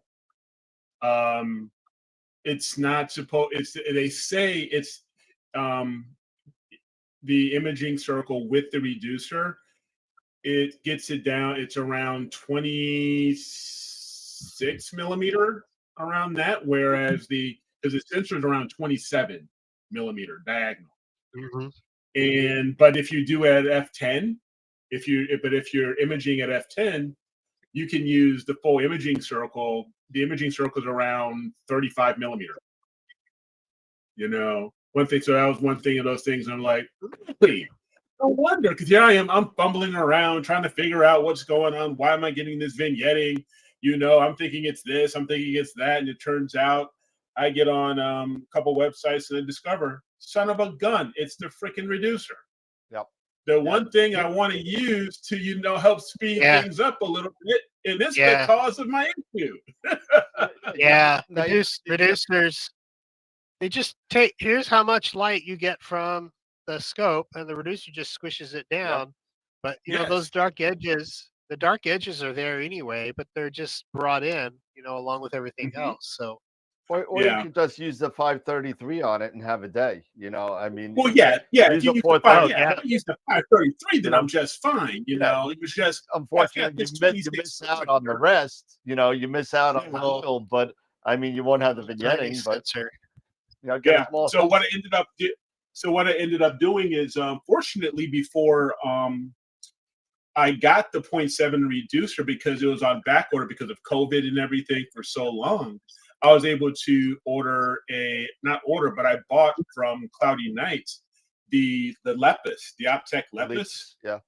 the Lepus, and fortunately, its imaging circle doesn't cause that vignetting. So I decided, okay, fine, screw it. I'll put the 0.7 in the box and just go down to 0.62. And so now I have to wait to see, how things are come Sunday, because that's our next, here in Illinois, at least in Northern Illinois, that's our next clear opportunity. So yeah, I was fumbling around all last night, and up, like the upper 20s, low 30 degrees, fumbling around. First trying to get things collimated, because I haven't used the Edge, all year. And, now there's Galaxy season. And then, tinkering around with that, then tinkering around with this whole vignetting mess. So it's just another one of those lessons learned, of the things you didn't realize before because of the type of equipment you have. It was just another reason why I said I should have stuck with my guts and got the 9 1/4. Crop, Eric. Crop. Forget it. But no, cropping. I'm just Forget kidding. cropping. Okay. Especially, like if I'm at M106 and then there's like 5 other galaxies. Oh yeah. Oh yeah. That field I want to try to get. And I don't want to just get M106. I want to get a few of the other ones off there as well. Football galaxy nearby. That's amazing. Exactly. Yeah. So it's just one of those things. You're like, yeah, of course, yeah, I could crop the whole thing out, or it'll correct out, with the flats, or everything like that. But it's like I was just like that. And yesterday I want to get out here. I want to do it. I haven't been imaging, for a while, and then all this crap goes. So it was just one of those things. I'm still but playing you learn. I'm still playing with this guy too, I'm still playing with that. So Oh yeah. Yeah. What I'm That saying. little football galaxy I like down at the lower left. I love that little. This guy, there's another one up here. There's another here. I mean, you've got Fantastic field. Yeah, I think you've got like about a half dozen galaxies in the view there. Yeah, so so I can see 1, that's what you want to take a shot at, 4, 5. I can see 6, including 106. But Okay. But I mean, that I took up in Cherry Springs with that's with a red cat. I mean, that's So I mean, I got to do some work on it. I just wish I had time to process it better. I know I could get more data out of it, because I got some good data, but I just really wanted to put everything together real quick. But I'm telling you, with the 8-inch Schmidt that you got, and with that, you're gonna get some really great detail into those lanes at 106. It's gonna be pretty good. It's gonna be pretty cool once I get it all set up. Is that an Edge HD? It is. Or yeah. That's actually better than a Schmidt. Yeah. That's a nice flat field across the whole thing. Yeah. We talk about how far cameras have come. Look how far optics have come in 20 years. It's phenomenal. Like, the Red Cat, like it's basically a camera lens. It's a 200 millimeter telescope. 250. Yeah, it's 250. It's better than most camera lenses. At that. It's phenomenal how far the optics have come as well. Oh yeah, for sure. I mean, I'm like you and I spoke offline yesterday about how many telescopes we got, and I'm like a lot of the other astrophotographers out there. I don't like, once my rig is put together, I don't care which one it is, whether it's, I'm looking at 2 right now. I got the Red Cat, I got the ASCAR 400. Outside, I got my AP130. And all of them have their cameras attached to them. I just don't like taking things apart. I have one telescope that I have that it's my swap out telescope. So I got this telescope that I can kind of just move things. I don't care. I'll take new flats with it, whatever. But my main imaging stuff, once they're together, it's like Pandora's box. It stays closed. Yeah.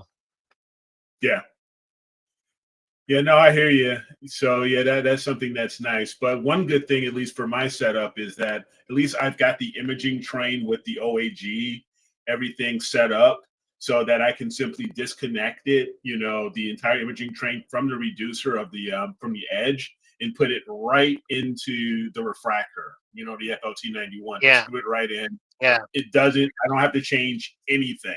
Just unscrew it from one scope, put it right into another, and just move on. Yep. So That's what one I like to thing. do too. I swap cameras and optics around constantly. Yeah, yeah. And if I can keep the imaging train for the most part together and just move from one optic to another, but I still maintain that back focus, then it's like great. Yeah, that's all an good. easy way to do it. Absolutely, as long as you got the lovely precise parts adapters that you're going to need to do that. So I think everybody, the 37 people still watching, plus the four on the screen. I think probably between the 40 people, we probably spent a good, I don't know, $5,000 to $10,000 in precise parts alone, right in the 40 people that we got. So I've got at least four of them just in here right now. Yep. At least 4 or Yep. 5. I'm telling you, It's baggy. and that Neve, you know what? We're gonna do a phantom giveaway. So somebody's gonna get a ticket, and all they're gonna do is they're gonna put the hand in my bucket of precise parts, and they just take one. I don't know what it's gonna be. I don't know the size. I don't know nothing. You just take it. It needs to be labeled. Right. Nope. At nope. M48 or No, 52 or nope. No, it's not going to be labeled. You got to label it. You got to figure it out yourself. weird like Takahashi. No, there's no Takahashi. I can guarantee you there's no Takahashi adapters in there. But yeah, Neve, you're going to Neve, right? Yeah, I'll be there. I'm giving a talk at NEAC. Oh, good. On some of the Okay. things we talked about here, the future of astrophotography. Nice. Well, AstroWorld is going to have their own table at Neve as well. Oh, I'll come by and visit. Oh yeah, we're gonna be doing a group photo, and I'm gonna try and see if I can talk to either Bob or Ed to see if we can get the stands, the bleachers, just to take a picture, Oh, yeah. just for 5 minutes. It's gonna be a time thing. It's gonna be a scheduled thing that we can kind of go up there, take the picture, and then just leave. Just anybody from AstroWorld and anybody who's been on it or who's a fan of it they're all welcome. So Yeah. So it's going to be a lot of fun. I think we're going to do it at hopefully 2 o'clock or 3 o'clock on Saturday, somewhere in between the speakers, and we'll do that. But that's going to be a lot of fun. It's great time to be an AstroWorld fan. It really is. Absolutely. And Brian May is going to jam. Coming. Whoa. What did I know? My daughter just told me something today. He is now Sir Brian May. Sir. He has been knighted. Yes. He has been knighted. And I'm still working. I'm still doing the I call it the Shawshank Redemption treatment that I've been giving Brian May's publicist. That I've been attempting to get him on the show, even on a recorded part, just to say, hey, how you doing, everybody? See you later. But every time I get back from, I think his publicist's name is Jenny or something like that. Some woman keeps on answering me saying, "Oh, well, he's on tour, or it's a big time," and da. Yeah. So I'm next step. I know Dave Eicher from Astronomy Magazine. I'll be like, Dave, help me out, man. Set me up with his Instagram, something, because they're good friends too. So it's kind of, I'm still trying, everybody. I will try until I can't do it no more. We'll see what happens. Hopefully, I'll get something eventually somewhere. That'd be a lot of fun. But yeah. Well, hey, do we want to spin the wheel? I mean, we've got a few minutes left before. Well, I do have some good news, that I want to let the membership know before we go away, because everybody knows that watches the show. I think everybody knows that watches the show that I left Camera Concepts about 2 weeks ago. I'm no longer working over there, and we opened up AstroWorld as a dealer of some sorts in telescope stuff. We picked up another dealership last night while I was sleeping. And Pete, I don't know if I told you this. I know I told Eric on text. And I'm so excited. We picked up William Optics, William Yang. Sent me an email, said, Dan, no problem. Here's a price list. And so now we are now a dealer in William Optics as well. So William Optics, Rainbow Astro, Optolong, Explore Scientific, Prima Luce, you can get it all here. So, Player One only has one U.S. dealer. I had to buy my stuff direct from China. well, then, there you go. Just saying. If you have an email contact, feel free to send me the. Oh, don't forget we have Pegasus too. Didn't you? Oh, You didn't Pegasus mention Pegasus. too. We got Pegasus too. Cool. Yeah, so we got Pegasus. Those are cool people too. Yep, I know Evan and Angelos, and I know I met them at NEAF in 19, and the last one that we had. but it's going to be cool. So you can definitely if anybody wants to buy anything, feel free to support this channel. Yeah, it's pretty cool. William Optics, Prima Luce, Pegasus. I know you said Rainbow. We have Rainbow. We have Optolong. It just keeps growing and growing, and it's a really cool thing. It's a really. These are all quality I keep brands. telling you. Very much so. They're very much so. So really, we're trying happy to and get some excited. more, I'm doing it in dribs and drabs because and just so everybody knows on the channel, listen, give me time to build inventory. I literally just opened this a week ago, so no, you're not going to get an FLT91 tomorrow. So give me some time. And I'm not giving you mine. Yeah. Eric will sell me his so I could sell it to you at retail. How about that?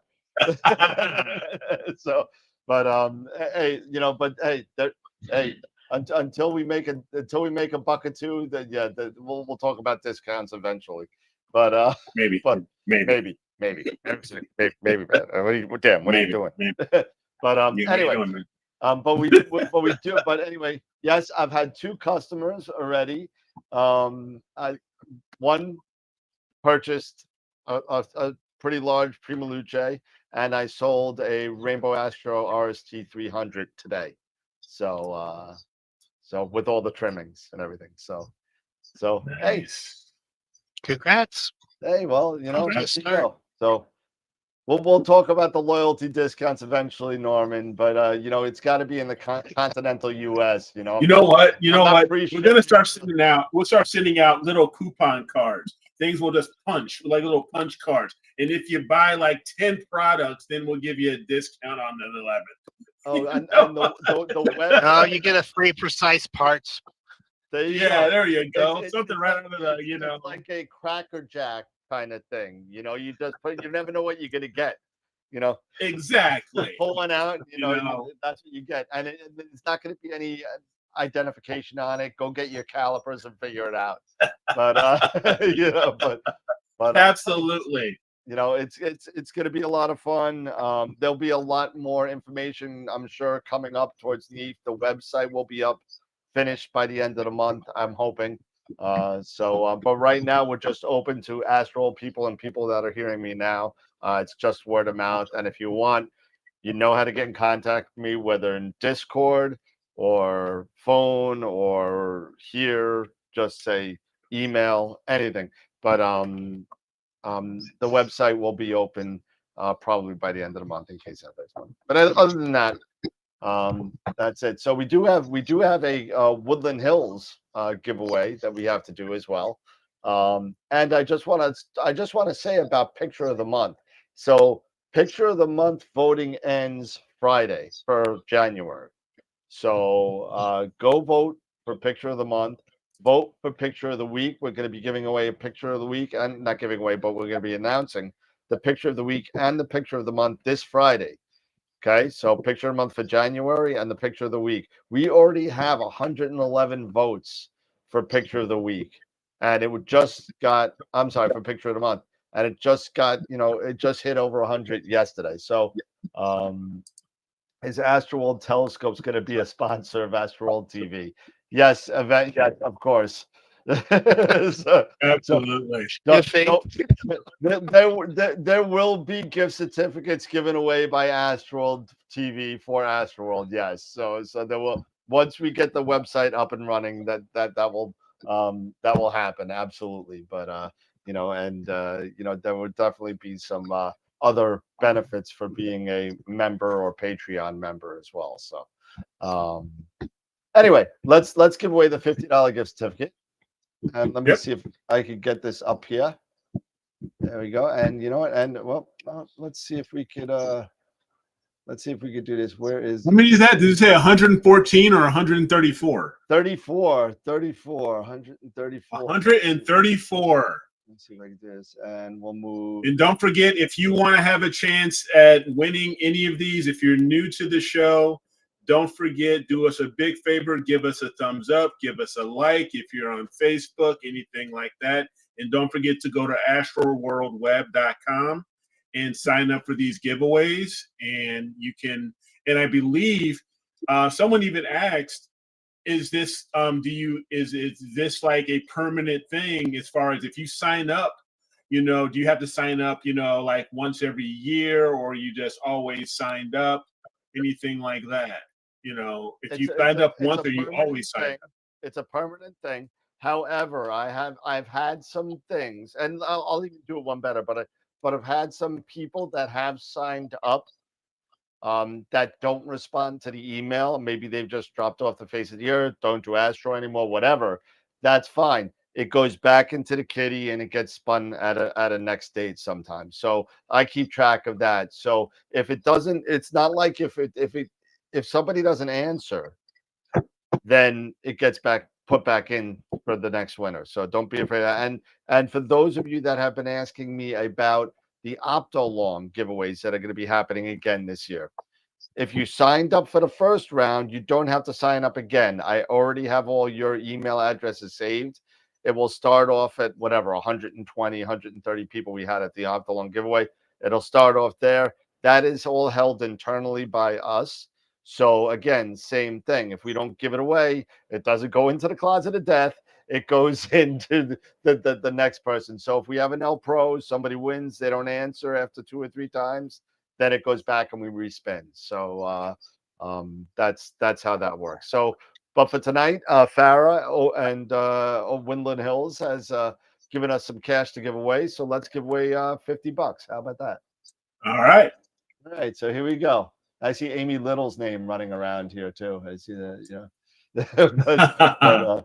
but here we go. The Sean Nielsen Wheel of Fortune. The music to go with it. Ernest Ernie Jacobs, man, he's on a roll. He won. Yeah. He won a Masters of Pix Insight class last week. Hey. There you go. So this just goes to show you got to play to win. You can do this. Even with 134 some, participants on this wheel, you can still be one of them. You can still win it. All right, Ernie, I'll send you an email. Ernie is actually was a presenter on Astropalooza.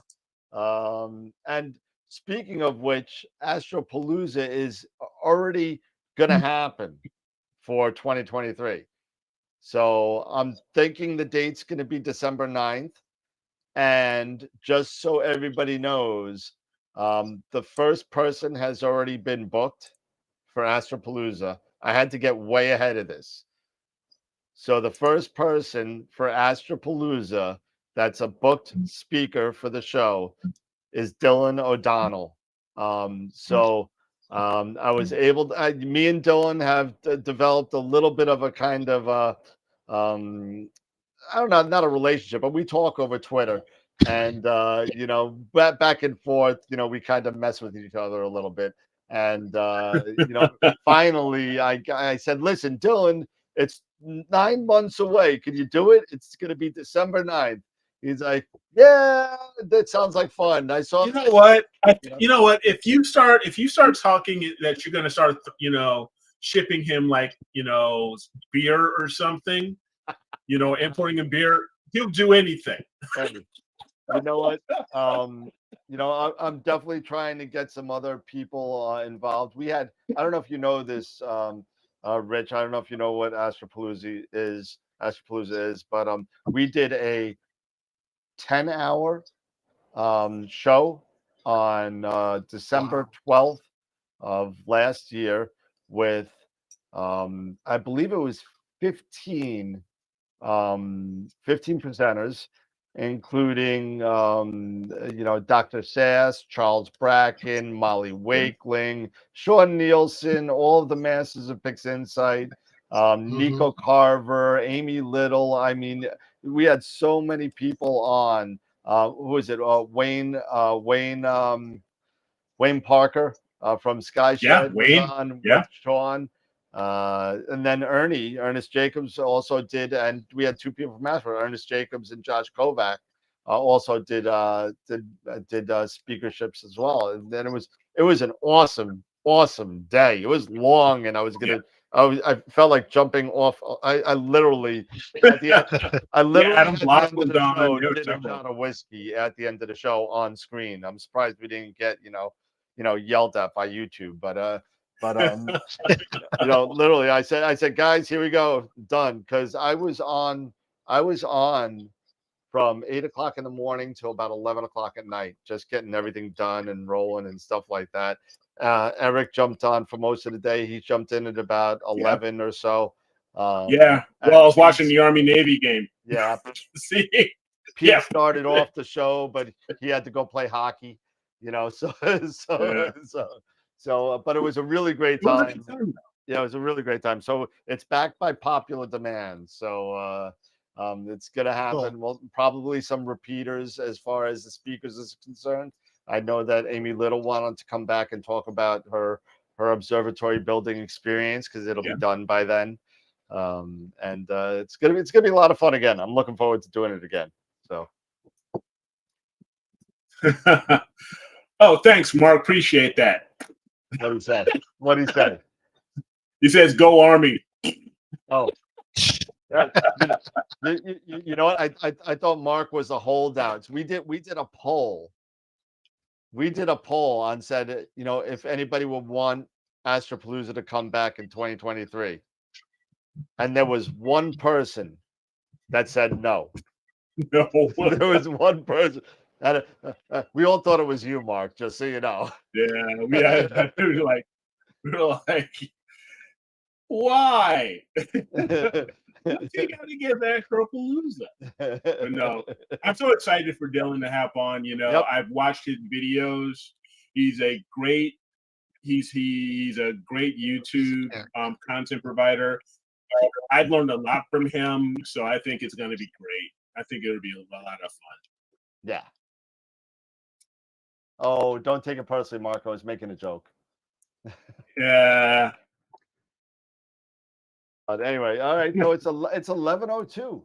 It's 11:02. Hey, it's been awesome. Yeah, it's that time of evening, where it's time to do the Shana Na song, and let's just really quick do some final thoughts of anybody, and anybody wants Eric final thoughts. Yeah, Richard, thank you for taking the time out and sharing those photos of the Winter Star Party. Those are some fantastic shots.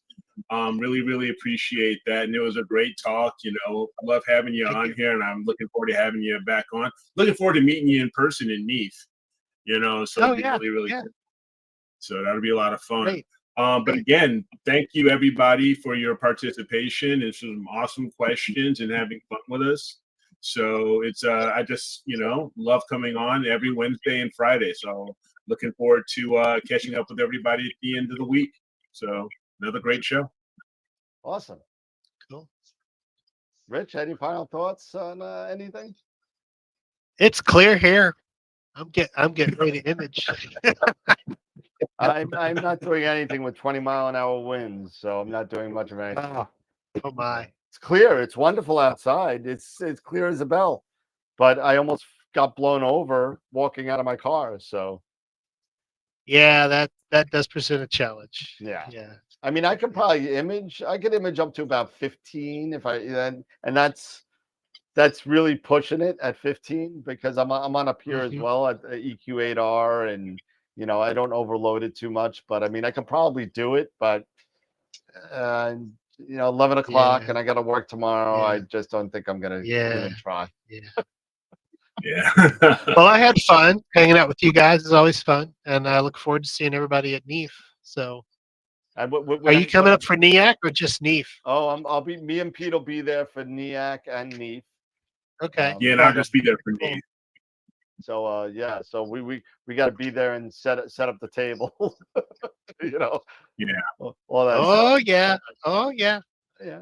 I've done my shift of setting up and tearing down. And of course, They've done chorus at the end. oh yeah, of course, I got the TV on the stand, and I got like a whole bunch of, I got like candy. So if you want candy, come get candy. We got 400 kisses with the AstroWorld logo on it. So they're definitely got to come by. All right, Pete, last final thoughts. Yeah, I was going to say, Dan, you'll buy the first round after the show on Saturday, right? Well, actually, I'll buy the first round with you after the show on Thursday, and then I'll buy everybody else around on Sunday. so That'd be good. Now, thanks, Richard, for coming back on the show. It's always a pleasure having you on. As I said, the membership is really very responsive and saying that it was just a great presentation you did. So sincerely, thank you very much. And Eric, look forward to seeing you here at NEAF, and it should be a lot of fun. It's kind of nice that it's going to be on this year. So it's exciting. Yeah. It's very exciting to see. And I talked to Greg Bragg today. He's going to be there. So Celestron's going to be there. So that's a good sign that maybe it'll just kind of be the big show that it always was. So this is going to be exciting. Yeah, I'm that's good. I'm super stoked for this. I've been just like everybody else who wanted NEAF to happen last year, and then it didn't at the last second. And it was just such a depressing thing. And we've even spoken on the show about NEAF and saying, wow, is it ever coming back? And I'm hoping that this, from what I'm seeing, we don't even know. I don't even know if Pete, about how many vendors are going to be there, because there's no list has gone out. I know who's coming from people that I know. People who's come from people but there's been no list or map of the vendor table yet. So looking forward to see who's actually gonna show up. And but I'm thinking most of my vendor friends are coming. Yeah, it seems like a lot of people are going to be there. I think there's going to be a lot of people there. It's going to be a bang. I'm telling you, it's going to be awesome. And I think, what the funny thing is, I think they're going to have some of the largest attendance numbers that they've had in the past 10, 15 years, because 10 up. What? Yeah, that's what it is. And same thing like, the star parties this year. Oh my God, you couldn't get spaces to stand in Cherry Springs because it was so packed, because people were just all pent up energy. So bring your wallet. But hey, listen, everybody, listen, Rich, thank you so much for coming on tonight again. You're always you're welcome. I had fun too. You're always welcome to come back whenever you want. When you're ready to make a little announcement, you're more than welcome to come on and say, hey, this is what's going on. I'll come on and talk about my button.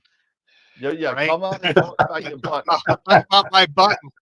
Your button. There's a new button. Let me make this button. There you go. I'm telling you, and listen, you have a standing invitation to come on whenever you want. So all right, thank you. Always welcome. But everybody, have a good night. Thank you for joining us and Richard Wright and the rest of the team. Eric, Pete, thank you so much. Everybody in the Peanut Gallery out there for your comments, thank you so much as well. Don't forget Wednesday night. Upcoming, we got Friday night. It is. You want to do a critique night? You want to do a critique? We haven't done a critique night in a while. I thought Friday night. Oh yeah, that's right. Last Friday. For the last Friday of the month. Last Friday. So we got to figure out something for this Friday. But anyway, maybe we'll We get will. Dylan finally to do his presentation. He's been saying for the past like month and a half until he got his face smashed in. But all right, everybody. Well, have a good night, everybody. Take care. We'll see you on Friday night. Watch the Discord and watch Facebook on any updates for the show on Friday. So everyone have a good night. Remember, as always, keep imaging, keep educating, clear skies. And we'll see you Going Friday imaging night. right now. Have fun. Bye, guys. See ya.